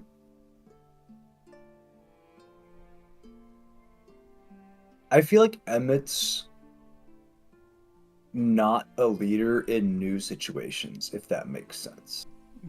Yeah, makes Like, sense to me. Once he's done something once or twice, he's not incapable, he's not dumb, he's not a bad leader. He can... once he's seen a wedding be organized, he can plan the next wedding.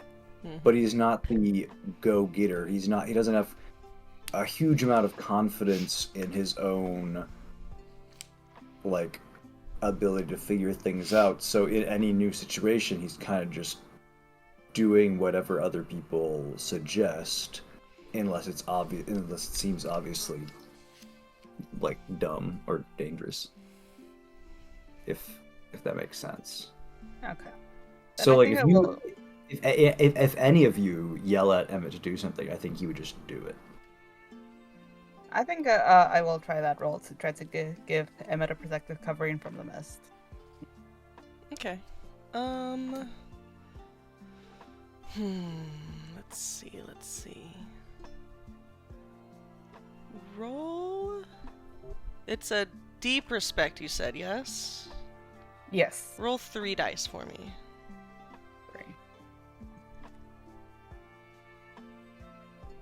Messy, I got a 5. Okay.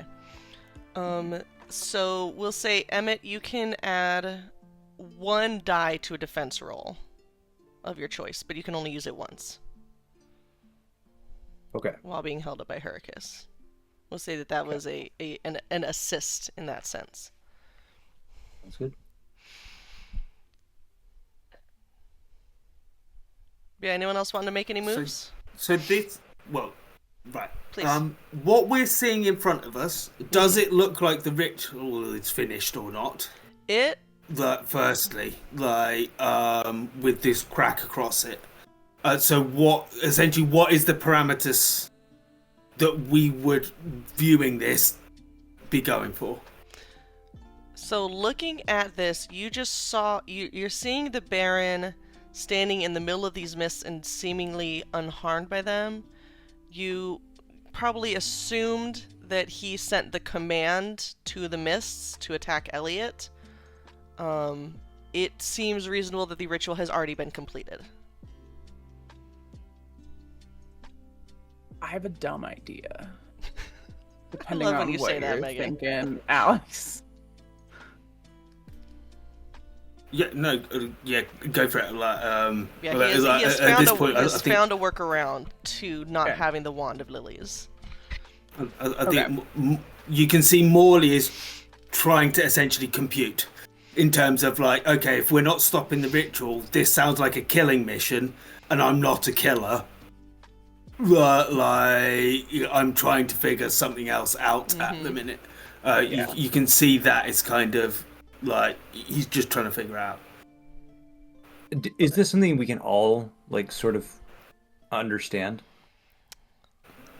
I would say, who is that directed to? Sorry. I guess kind of both. Like, how is this situation clear enough? Because like, if I know exactly what's going on, I would be able to guess how Morley feels about it and is reacting and whatever. But like, if I can't put together that the ritual is happening and that a workaround has been found without the wand, I think it seems then pretty. I might not like. I think it seems pretty obvious to you, who just got attacked by the mists, that that he has control of them in some way. That the workaround has been found. Not Okay. using the wand. I have an action then, unless somebody else is doing something actively. I mean, I have a dumb idea, but like that's whenever. love Are you it. executing the dumb idea? I mean, I don't know what you guys are doing. My dumb idea is, so I was thinking create decay on the mist, but then I was like, no, transform decay. Because my thought is normally decay with like a water thing would be, splitting it in, to like hydrogen, oxygen, whatever. But my thought is instead of having this decay into those atoms, I was wondering if I could use like transform decay. So instead of it breaking into those atoms, she's essentially having it change from gaseous liquid in the air to like ice or liquid itself, which is like a real loose interpretation of that. But if the mists that are there are ice, maybe they can't do what they're doing. Anyway. Does Sarelle know what atoms are? I I think is the bait. Okay, so then I would not think- allow with decay. My thought was, it's like the different states of water going through, though. But turning are it into those ice isn't necessarily decay? decaying it, though. It Well, would that's why be it's transform water. transform decay. I would have to no. I would take that as transform Okay. water, but not transform decay. No, I don't sorry. have water. I know you don't. Well, I'm sorry. luckily I do have a water spirit, so Do. I could use it to potentially make this into ice instead. Emmett, what did you have to say? What were you gonna do?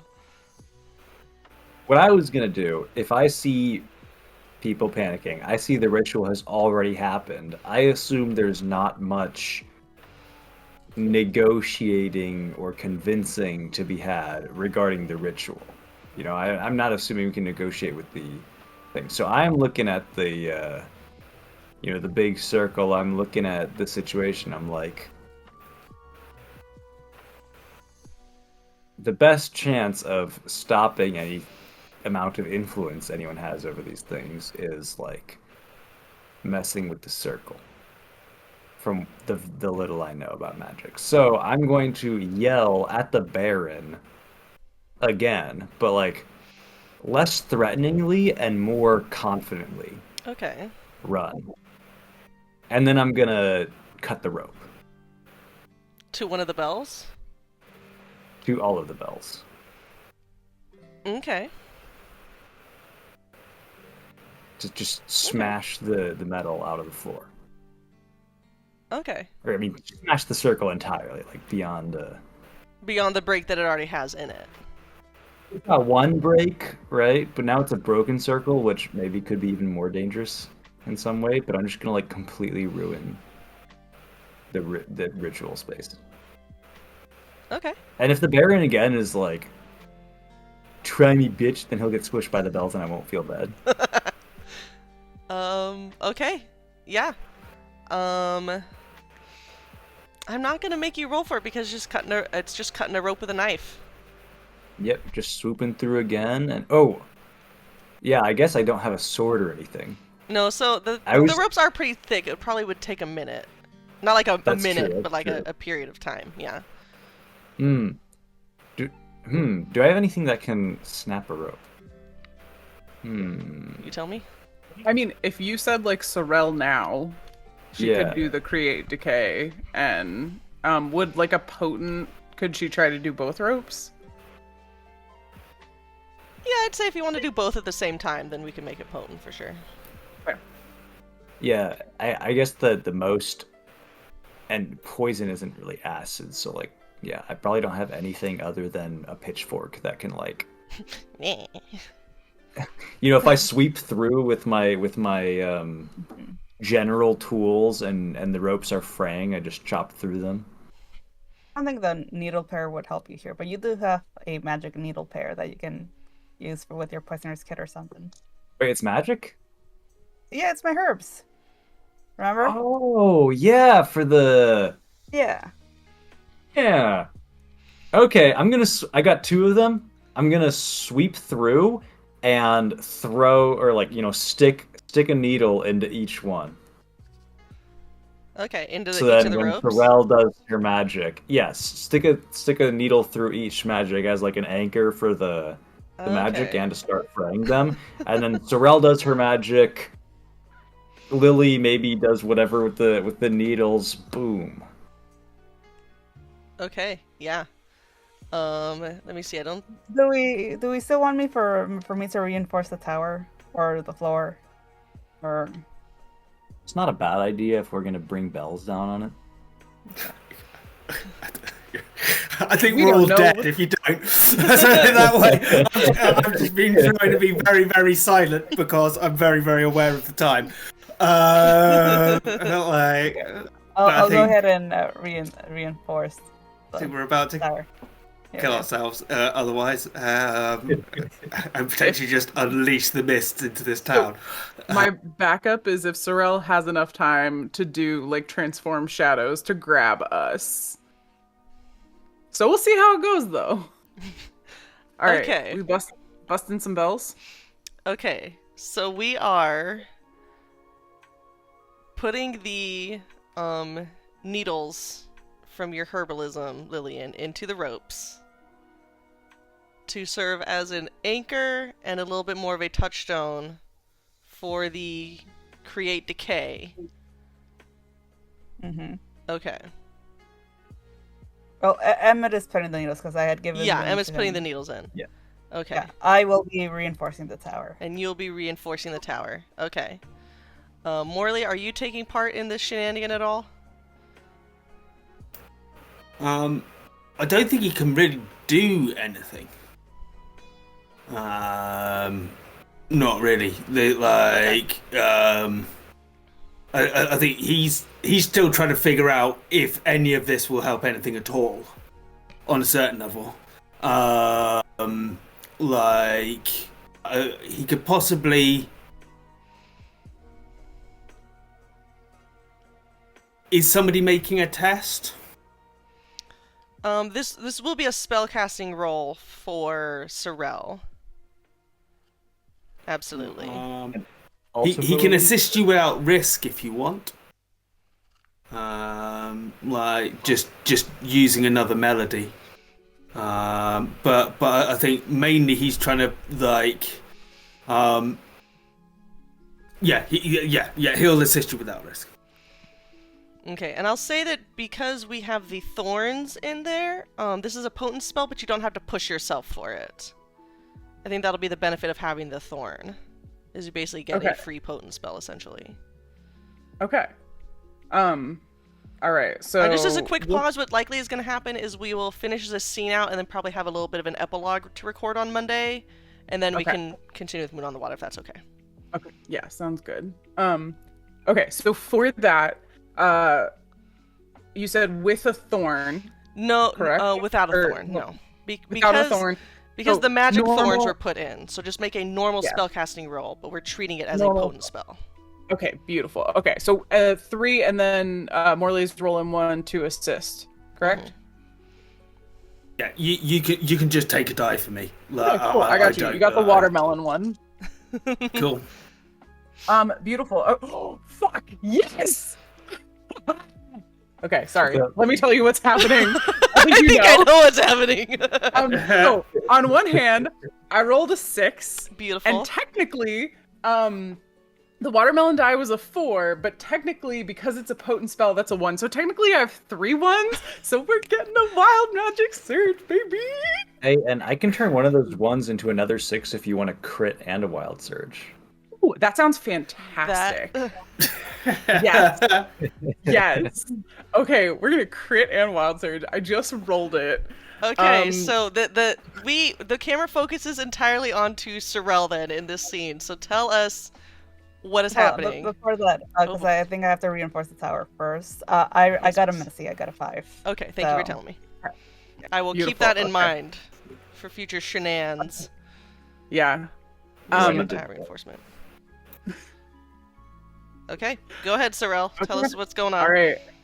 Yeah, I think she's terrified in this moment because she doesn't understand what's happening fully. Like, all she knows is they have to stop him. More like we're like, we got to bring the bells down. Like, so she throws out her hands at the bells, and I kind of liked the rust. So I think like there's this like what would decay a rope really fast? That's too much thinking right now. I think we'll go with kind of the brown kind of rust, almost the same type of thing comes out of her hands, and she almost just like throws out her hands and closes her eyes. And I feel like with the critical, is it fair to say that like both bells definitely come to... Yeah, with the critical, you can affect both bells. Absolutely. Okay, absolutely. Yeah. So both bells come down. And in that moment, what I rolled, I would love input for this because I don't know exactly what I want to do. The wild magic surge is flicker, scatter. Flicker, scatter. Flicker, scatter. So part of me wonders if that could happen to the mist. Well, make your story roll. Make your 2D story roll to see if it's a good effect, a bad effect, or just an okay effect. Okay. Who feels spicy? Okay. I'm gonna get a camera on my dice next time. This is too many successes. I'm uncomfortable, but I got a 6 and a 3. Okay. So this is going to be a good outcome of the wild magic for you. Okay. Yeah, so... Flicker, scatter. I'm kind of thinking maybe it affects the mist. I mean, she's terrified of the mist. She, like, does not like it being there. She knows it's not good. So part of me thinks that the mist starts to almost like discorporate and is definitely like maybe scattered out. Does that seem? Flicker. It becomes fireworks. And the town celebrates and we get the barn dance. Are you mad about the barn dance? You can come too. No, I was rolling to see if the Baron and his lieutenant were able to move out of the way fast enough. So we'll see how that goes. So you bring the bells down. And as you do so, your wild magic just flares out, kind of feeding on your fear and your confusion in this moment. And instead of just the blue, gray, silvery shimmer of the specters, they start kind of, flashing and sparking in all these different rainbow colors. You're just trying to bring some order in the form of chaos into what is happening here. Flickering, sparking. The two bells come crashing down, just an enormous boom, as the entire floor just buckles underneath. All of you start sliding towards the center where the bells have collapsed in. You feel the tower start to shake, but held up by the earth elemental that Lillian has called on. So the tower itself does not fall, but it is very, very unstable in this moment. The mists dissipate, and the general dust of these rocks starts to dissipate. Are you guys? How do you react to this? How does each of you react to this going on? If the camera kind of zooms into each of you as we go, as the bells are falling, as the floor is collapsing in. Tell us what the camera sees as we kind of focus on each of you. How much of the floor is left above? Not much. These were two, Cool. maybe 10 So feet bells. They were enormous. I will use my story points to say that I am still up there on whatever little bit is left. Absolutely. Because I use my knowledge of escape routes and according to plan to essentially go that whilst everything was kind of going on earlier and he was a bit lost, he was formulating a plan of if these come down, how he can kind of try to make it so that if this thing does fall, he can try and find somewhere safe up here and not be crushed potentially underneath whatever there is under there. Absolutely. So I think, and if you'll allow it, I'd take somebody else with me if they wanted to come as well. Okay. So make an agility roll, and add an extra die because of your escape routes.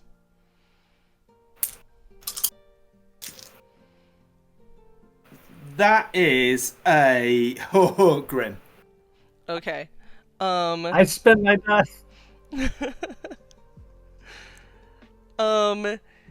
You don't fall off the tower, but you're not able to stay quite where you are. You're instead shifting down closer towards where the bells are. I'm not quite able to keep your feet. Okay. Emmett, how are you reacting in this moment? If we want to go for max drama at the end of the session, We absolutely do. I in the fast swoop in which I stabbed both needles in as flying by, Perkus goes too close to the rim and I have to jump off into the corner of the ceiling. Okay. So I'm there between the two corner supports of the ceiling, watching the bells Make an agility roll for me. down. Oh, B! Agility? Okay. Yes. Oh yeah, to jump off. Makes sense. My stats are actually all the same. I don't know why I keep asking. I just to picture it better, but Okay, messy. Double force. Okay. Able to jump on, but you're gonna take a mark to agility as you slam a little harder than expected. But you are grabbing on as this tower is shaking below you. Lillian, how are you reacting in this situation right here? I'm definitely shocked. So I feel I will be turning into an animal. Okay. I'm just thinking if I should call upon my air elemental to help the others, or if I should go for my water elemental, as I feel like. I think kinda right like now having- this is just a reaction. Just This is this? just what are you Okay, doing in okay. reaction to this? Okay.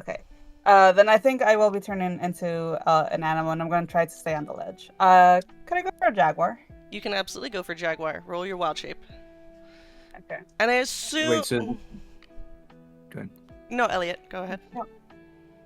No, go ahead. If you were gonna make a ruling, go ahead. I was gonna ask whether ability to hang on to things that a human would not be able to hang on to Is a wild talent? would Yes. would that automatically succeed on a roll, but at the cost of dropping one die, or would you just use it to shift to get 3 agility, but not have to drop another die?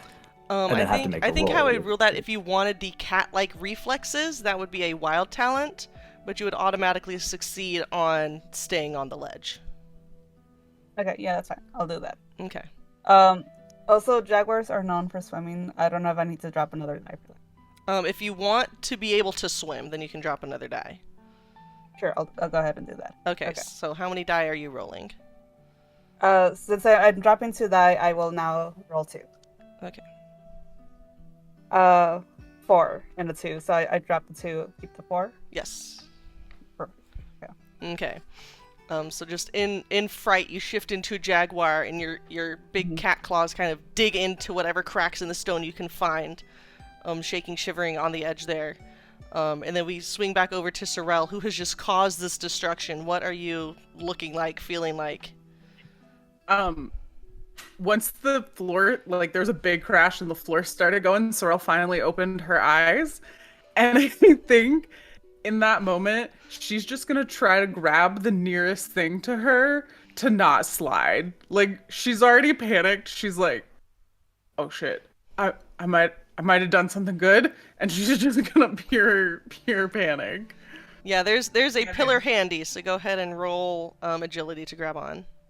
Beautiful. Roll a 6 and a 1. Damn, girl. Okay, Damn. we're gonna have to have Megan dice cam next time. No, I know. I'm uncomfortable. Like, Able to reach over just reflexively and grab onto a pillar to hold yourself steady as everything just starts kind of sliding towards the center of the floor. Morley also kind of sliding towards Emmett, hanging in their rafters above. The smoke just, begins to billow up from the general rubble of it. And you hear laughter coming from between the bells as they fell.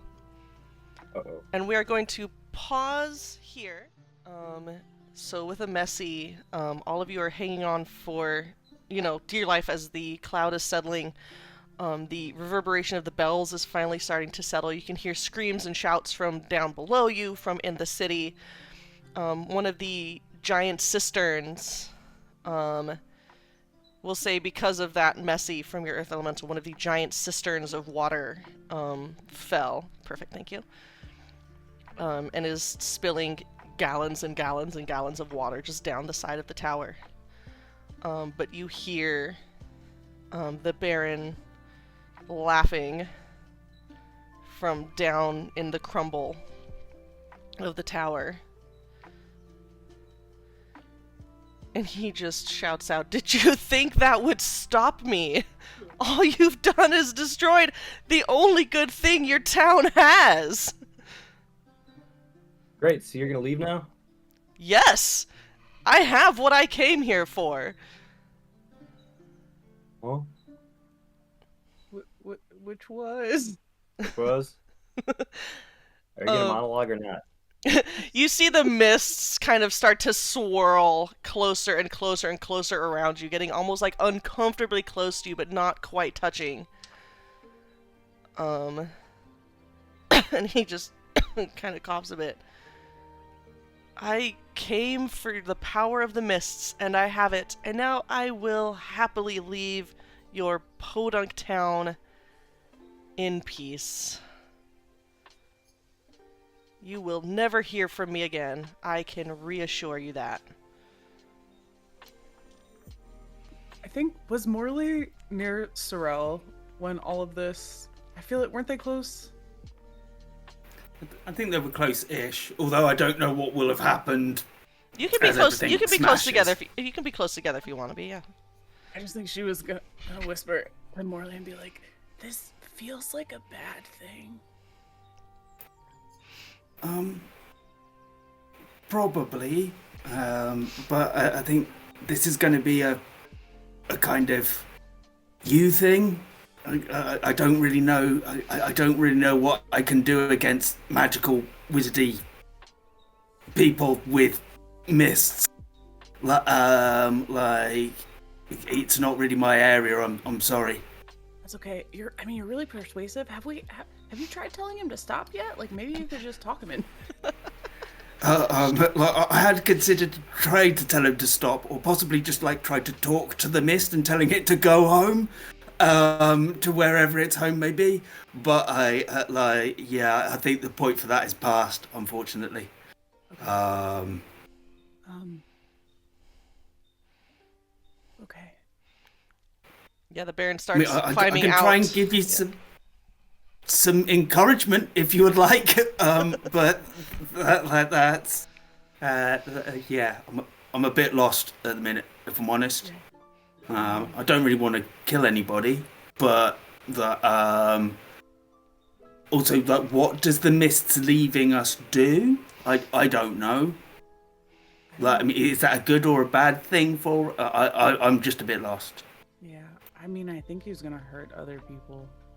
That would be my guess, yeah. Does anybody else have any not horrifying ideas on how to handle the situation? I could attempt to freeze him with using my primordial bonds.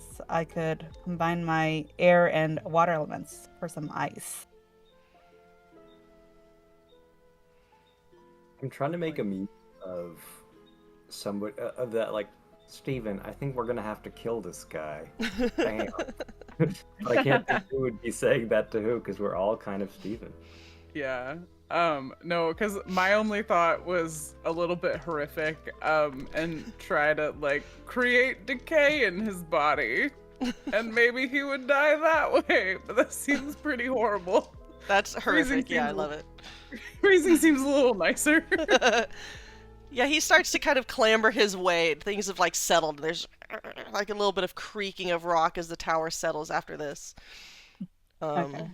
He starts like kind of climbing out. You see he's very much favoring one of his legs. Seems to be broken in either one or more places.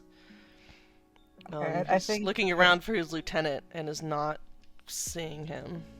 Okay, I think Lily will attempt to freeze him. I think she's gonna give like a roar, try to call upon her elements. All right, love it. I would like this to be a. Does it become a potent spell when I use both uses? Yes, it becomes a potent spell. Okay. Okay. So- Seeing Lillian do that, I would like to send one of my wisps over, if I can, to assist without risk. Okay. Oh my gosh, stop texting me. My husband is texting me. So I roll presence, and that's a 2, but I get an extra one because I'm combining elements. Assist without risk, does that add a die to me, or does she do something? Here, I can roll it. That'll give you an extra die from helping, which is a 4, if that's helpful. Okay. I got a 6. I also got a 1, but I got a 6. Okay. Yeah. So what are you trying to do here? What are you asking your elements to do? I think I'm just asking them to freeze him in place, and I kind of want him to be encased in an ice block. Okay, like fully, like head to toe, or just Well- like the bottom half? Unless someone says they really want to talk to him, it's gonna be fully. Like cartoon style in an ice block. Yeah. Hell Yeah, yeah. So here's my issue with that. If you shouldn't like kill someone who's in an ice block. That's kind of bad manners, right? I mean, So I just if we put him in an ice block, then we have to figure out who to deliver him to, who will not. You know, it just seems like that extends the problem. I mean, can we just bury the ice block? He seems like a That's regular also dude. murder. But we can always easy to Putting him in Lelia an ice to block in send the him first to. place is murder. No, we'll talk to Zizi Talila. She'll know where to put him. I was literally thinking Emmett's up They'll there. They're know. like, what would ZZ Talalia do? Okay. WWZD. Sure. What would ZZ do? Yeah. That was gonna be my excuse to commit murder because I think Emmett would trust ZZ Talalia, you know? And I feel like they would commit murder. You're not wrong. Okay. There are many different herbs on this lovely green planet. Okay, idea that is totally, actually is almost in character for Emmett because he has inhuman knowledge of things that We will people say would real not quick know. before then, because she already rolled, that he is currently encased in ice. Because she Okay. already had that course of action and already rolled for it. He was stepping out and suddenly like mid encased in Perfect. ice. Perfect. Which means I'm going to start a pool. Well, Emmett is Cool, carry thinking on. that maybe, you know, there's cases where the evil cannot be defeated, but it can be stopped. And so you trap it in a prison and you bury the prison deep underground, guarded by like a hydra or something. And then in the future, eventually it wakes up, but by then a hero will have arisen that can actually defeat it. And so maybe our weakness as heroes is that we don't want to kill people. So we should drop this thing into a whirlpool or something wherever the sea monsters live. And then by the time he thaws out, somebody else will come along and defeat him.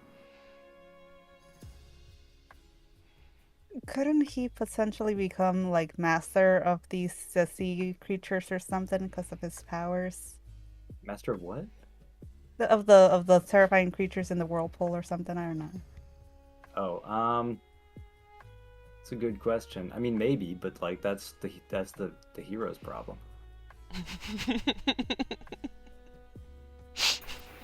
We're not So- heroes, right? Like we defeated him, and we're just like random villagers. Like surely someone who actually goes to slay the Mist Lich or whatever is going to be better equipped. So, like, when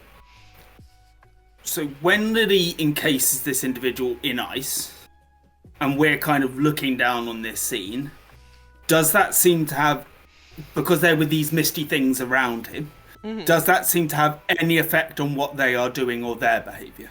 Yeah, they are starting to get very highly concentrated around this tower. As though the thing that was giving them instructions is now no longer giving them instructions, and they're getting a little concerned. A little concerned. Okay.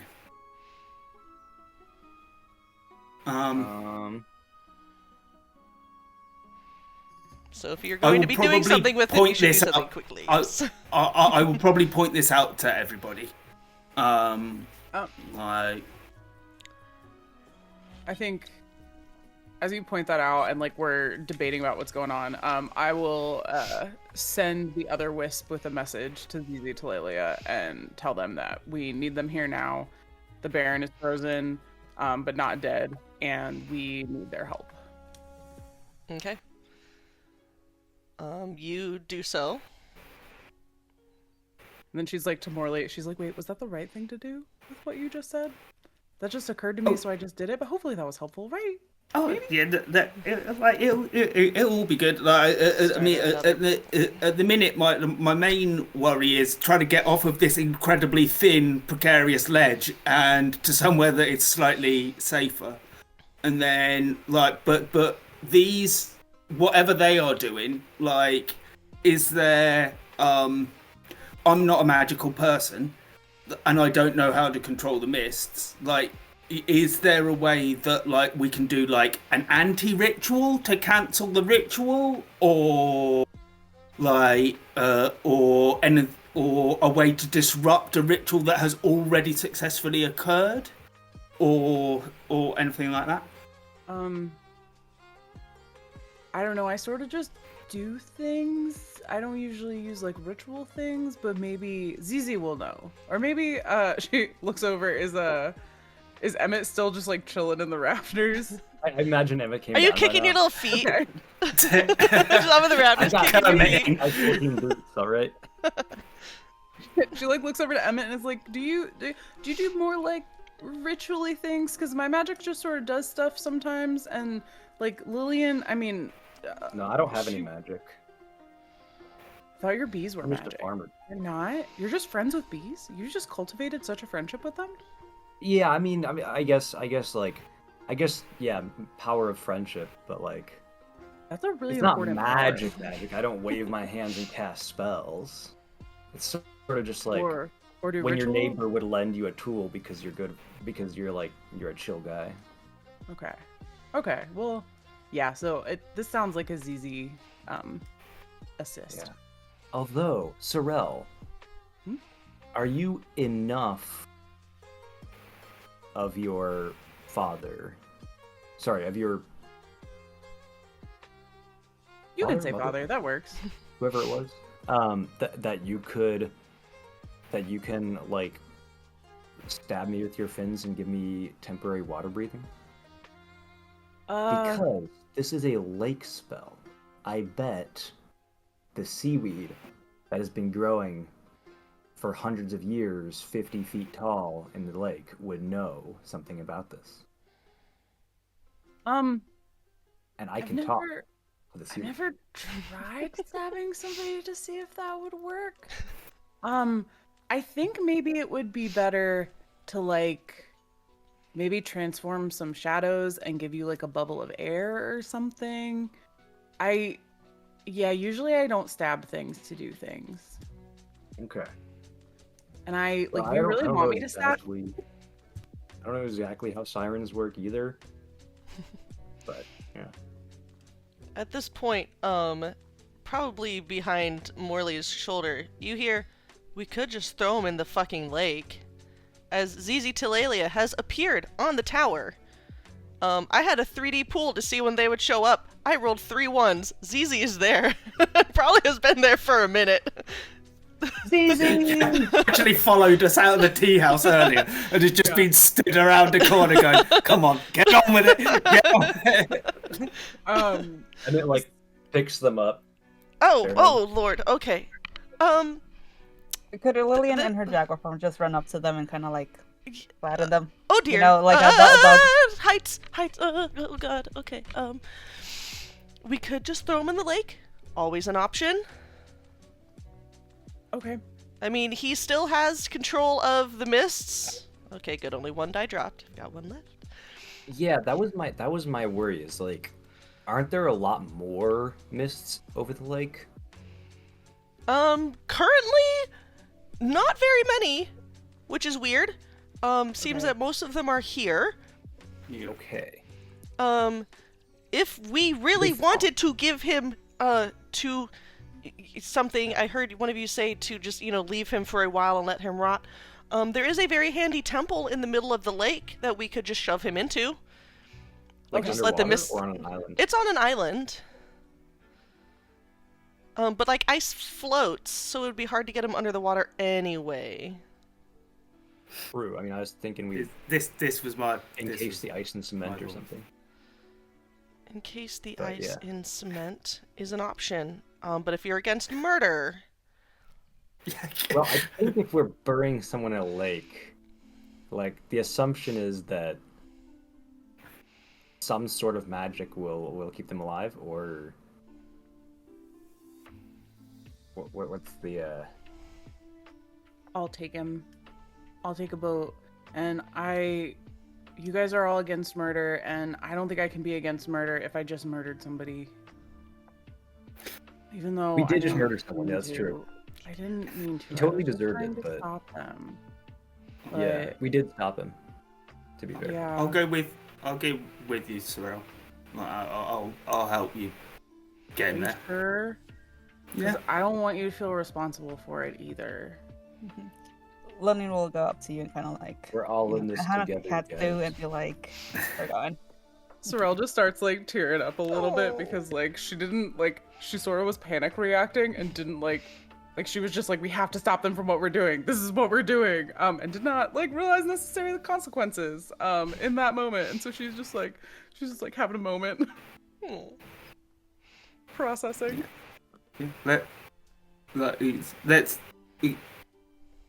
Is the plan to like take him to that temple and then essentially see what happens? Well, Is that what you were thinking, Sarelle? I mean, we still have the wand at Bran.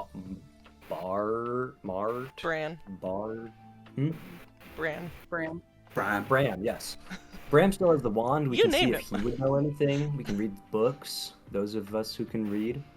I can talk to the plants on the island. I'm sure we'll figure something out. Ain't nothing yet that hasn't had a solution.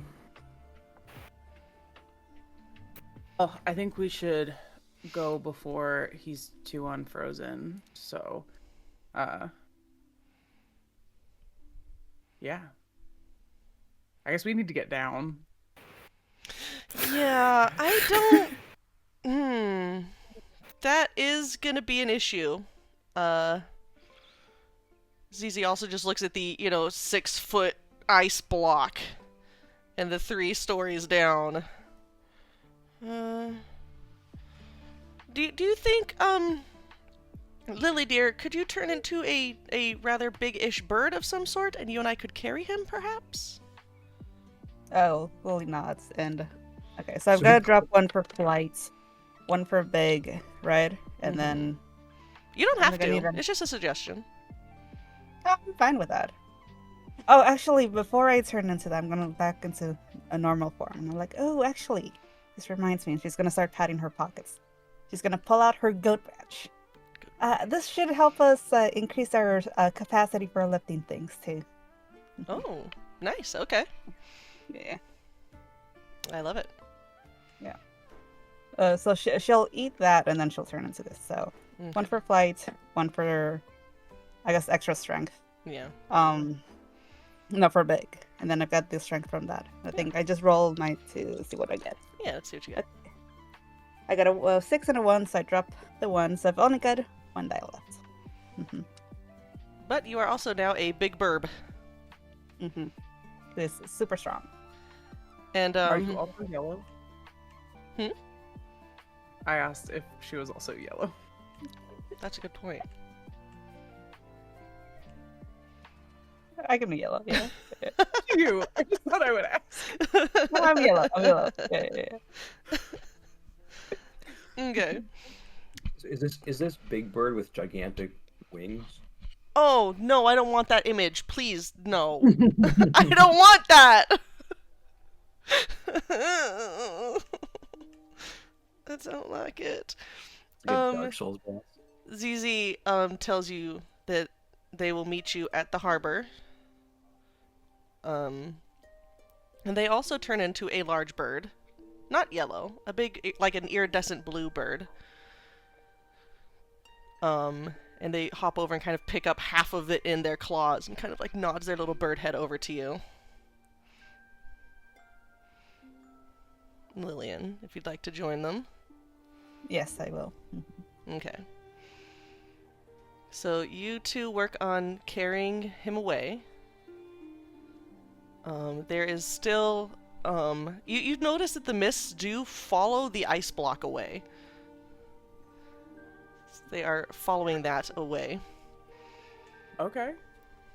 I think for the purposes of us getting down, I was thinking, let me know if this would be a potent spell or not, but I was definitely thinking transforming shadows into like stairs down so that we could just like walk away from the destruction that we've caused. Yeah, there is now, you see a group of people down at the bottom of the tower, looking up and kind of assessing the damage. You hear people coming up the stairs. Can we get down the stairs that exist? I guess I should have asked Yeah, first. you can get 'cause I down the just stairs sort that of- exist. Okay, Yeah. that's my bad. I just assumed we couldn't and was working on problems that didn't exist. Yeah, you can still get down the stairs. That's why I was confused. I was like, they're a little bit hard to get to, but you can get down them once you get there. I thought with the destruction that was an issue that we needed solved. So yeah, let's go downstairs, apparently easily, and not need magic at all for that. You get stopped by several people like, what the hell happened up there? What's going on? Like, did the bells fall? Like, why did the tower collapse? What happened? This guy's fault. Which guy? The Baron. The Baron did a ritual to bring all that scary stuff up there. He like points to the shrieking wraiths. Holy shit! Yeah, I've never been in this far. If you could go to the nearest vaguely magical person and start asking them to find a solution to that, we're gonna try to go deal with the Baron on the river. I can probably try and find a priest of some sort. That might be helpful. Yeah, that'd be great. That'd be great. Like a couple priests would be ideal. I know we've got a sea An old one and a young one. There's wait, what? Stop it. I know what. I know there's like some priests of the moon down south. That should be pretty relevant. Yeah, is anybody hurt? Are you guys... I think. I think what my companion here is trying to ask is there anybody who can do any sort of magic with kind of like, getting unwinding magics, unbinding magics, like things that kind of dispel things or this kind of thing. Like, I mean, obviously, if there are healers and there are any injured, that would be fantastic. But I think it's more about dealing with the wraiths and the whatever just happened up in that tower. There's a person who owns a tea shop a few streets away who I know has some magical ability, but aside from that, I don't know. They're currently a large blue bird. Okay. Unfortunately. Okay. Well. But I will ask them when they are non-birdie, I suppose.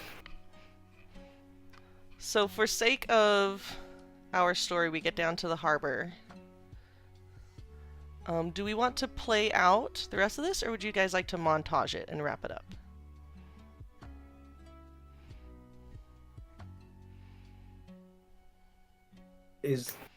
I'll say this above table. I mean, I can make a whole other dungeon for us to go into with that temple and make it a whole thing, but do we want to do all that, or do we want to montage and wrap it up right here?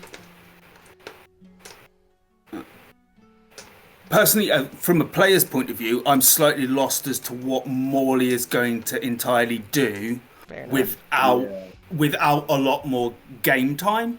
So, for instance, I can see him going with Sarelle and trying to, like... So Morley does not want to kill, but if the Baron kicked off and threatened Sarelle or anybody else, he would be willing to if it was the only... Like, he is not a complete pacifist. Yeah. So he wants to go with Sarelle to make sure that Sarelle is safe, but outside that, it would be kind of, can I find somebody who can do some sort of magic that can kind of essentially get this off of him, or like, but I take it that would be a hell of a lot longer. So I think that would be another adventure. My brain as a player is probably to montage it with whatever you had in mind, or whatever everybody else has in mind. But I'm happy to go either way. Sorry. That sounds good to me. And then maybe do an epilogue and or an epilogue for our characters and or a setup for an adventure for someone else to grab. For sure. What do the girls think? I'm definitely down for a montage. I mean, I think with where we ended, it gives us an opportunity to kind of still wrap things up without adding a whole extra dungeon that, would just stretch it out. Yeah. And since we're all like not very adventure-y characters, it would make sense to me to just kind of like shove him away somewhere and be like, okay, it's your problem. What? We haven't heard from Ruby yet, though. Ruby, what do you? No, I agree with the montage role. I feel like we were saying, our characters are more like home buddies, and we're like, we solved our issue. This is now someone else's problem. All right, so we are down we reconvene. We follow our birds carrying the ice block. There are just it's very odd because there are the two blue birds holding on, or one blue, one yellow bird holding onto the ice block with their talons. And then just like a stream of wraiths behind you like a comet. It's fucking horrifying as you just kind of float down through the harbor. There are people freaking out at that, wondering what happened to the clock tower, mourning over the cistern. Very luckily, your earth elemental caused it so that the clock itself did not break, which was very fortunate because that would be very sad.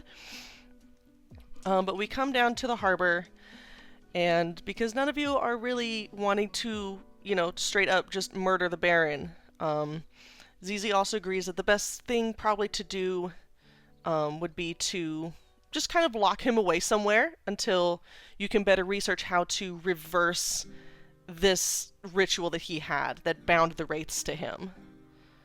Not sure if, killing him would break that or if it would make it worse. So let's all do a montage roll, getting to the temple, which luckily on a, fog-free lake currently is not too difficult.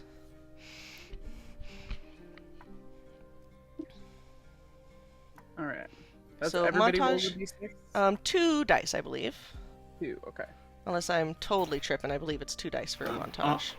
I'm gonna spend a spark on this. Lovely. Yeah, you all... because I may as well at this point. May as well, yeah. Essentially. But, And I don't want to slow it down too much, but I will probably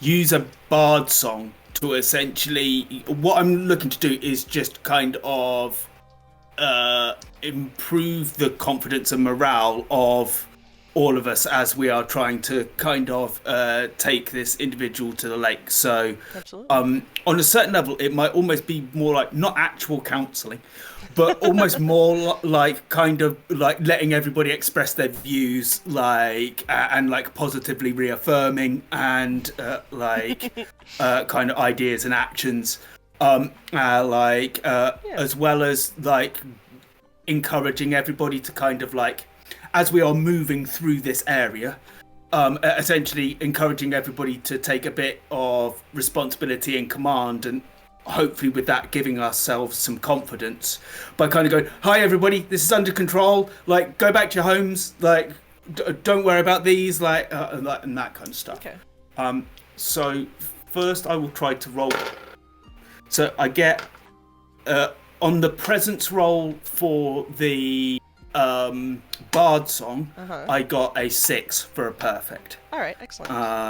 And so I don't know if that helps the montage, but that is as much as I wanted to slow stuff down. Sorry about that. Okay, no, thank you.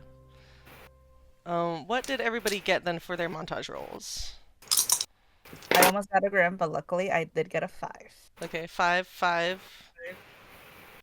Wait, I thought we were supposed to roll 2. Yeah, 2 dice, Yeah. and then you give us the highest. Oh, that. Grimwild, you deal with the highest.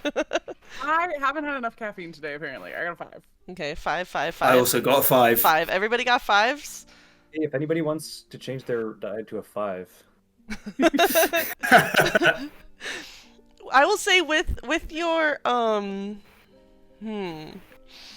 here's the question. Do I want to fuck you guys up or do I want to be nice? No, we'll be nice. We'll say that with your Yeah, we can deal with it.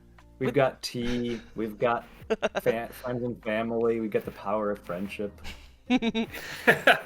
So with the power of friendship then, no,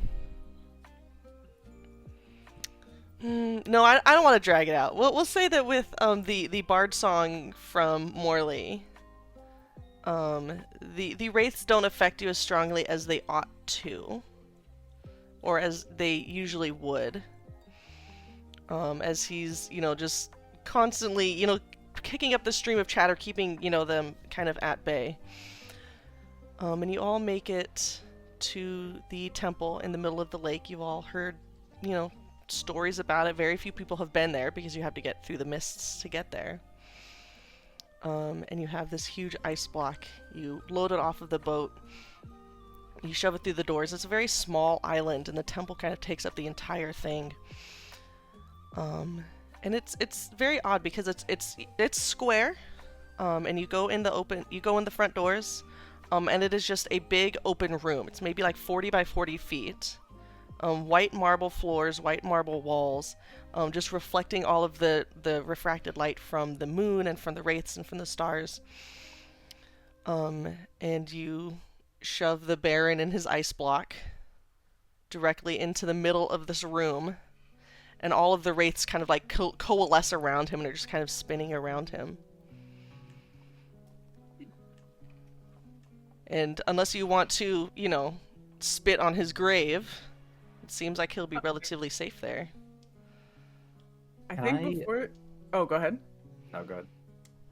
Unless you're not going to do something. I was going to do a little thing before we left the temple. Me too, yeah. Go ahead. Okay, Go ahead. you go first. I would like to use an ability that I took as my second ability, so in session 3, and then I haven't used. I would like to speak with plants. Okay. To convince them to, when you go into when you're going to awaken the ancient evil to fight it or whatever, you have to prove yourself worthy by defeating the native, like all the defenses. I want to convince the plants to seal off this area so that nobody can get in or out.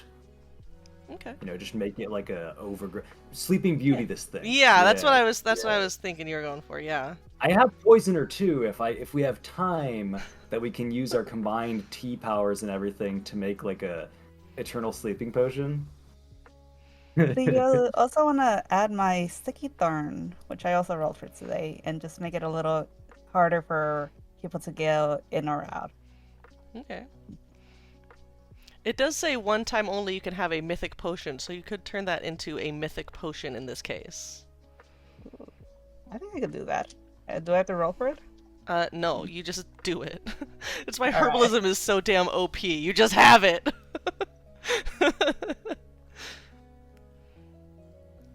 Yeah, with that combination of things, describe to me how this temple looks then as you guys are leaving it. There's this kind of blocky square building. Sarelle, were you gonna do something? Yeah, and I guess maybe I could do it now because I don't know if Betsy, it might be one of those things that nothing happens, and that's okay, but if Betsy gets some fun narrative thoughts from it. I think while they're scheming and planning, Sarelle kind of steps to the edge of the water and crouches down, kind of away from everybody for a minute. And I think I'm cool with spending story of this, but I love the idea. We had talked about her dad being a siren, and she always believed that he lived in the Forbidden Fog and was maybe tied to the grotto or something. So I think it's almost like a little prayer, but she just bends down and talks to the water, and she's like, I don't know if you're here, and I don't know if you can hear me. And she ends up basically pouring out, obviously not the entire story because they're not going to be there for hours, but pouring out as much of the story as she can. And she's like, and then at the end, I killed someone, and I don't know how I feel about that yet, but we have the Baron here, and he's not a good guy, and he's trying to use the wraiths, and I don't know if you can do anything about this, but if you could do something about this, that would be really cool. And if you're out there, if you could help with this, that'd be really cool. And also, one day in the future, maybe if you wanted to say hi, that'd be cool too. And then she's gonna be like, okay, thanks, bye. Walk up to everybody else. I rolled a story roll to see the effects of that. I rolled 2 6s and a 1 on that. So you speak this just kind of to the lake, not really expecting anything to happen. And kind of from the depths of the lake almost pops out a single water lily. Just right in front of you. She was almost turning away, and she freezes for a minute and looks around, realizing that nobody could have done this. Everybody else is over by the temple working on things. And she just reaches forward and very carefully picks it up and is like, thank you. And then just she walks back to the group water lily in hand, has no idea what to do with this information. So yeah, tell me what the temple. Unless Morley, I don't know if you wanted to contribute in any way, if you're just kind of being an observer here, observer recorder. I think that is probably pretty much what he's doing. Like, I mean, there is not really much he can do when magic is going off everywhere, and like, I mean, he has many questions in his head, but he is essentially just going to stay out of the way.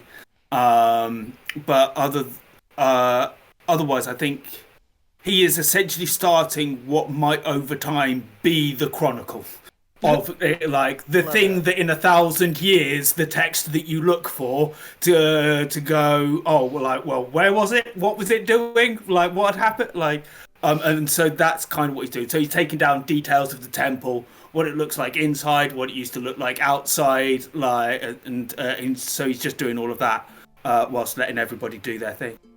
Got like maps there to be conveniently obscured by water damage. Yeah, Dipping him in the lake and like kind of shaking him a little bit. Yeah. Oh yeah, and it's got those weird lines where you might not be quite sure, but what it actually is like, it's because he knows that sometimes it's in the mist. It's actually the shape of the edge of the lake, and then the shape of the edge of the island, and would show you like and all that kind of stuff. So yeah, like I think that's what he's doing. Okay. So as we sail away, what is the end result of? Well, we're not sailing, we're rowing. But what is the end result of your combined magics, Lily and Emmett? I think it's kind of like an overgrown, I'd say thorny bush at this point. So I feel like you can't really see the temple. Just before we finish, sorry, just very quickly, because this is a question that would come to Morley's mind that I think is actually ice tends to need to be cold and melts at room temperature. We have done nothing to prevent this going above room temperature or above the point of freezing at any point. Do we think that will be an issue?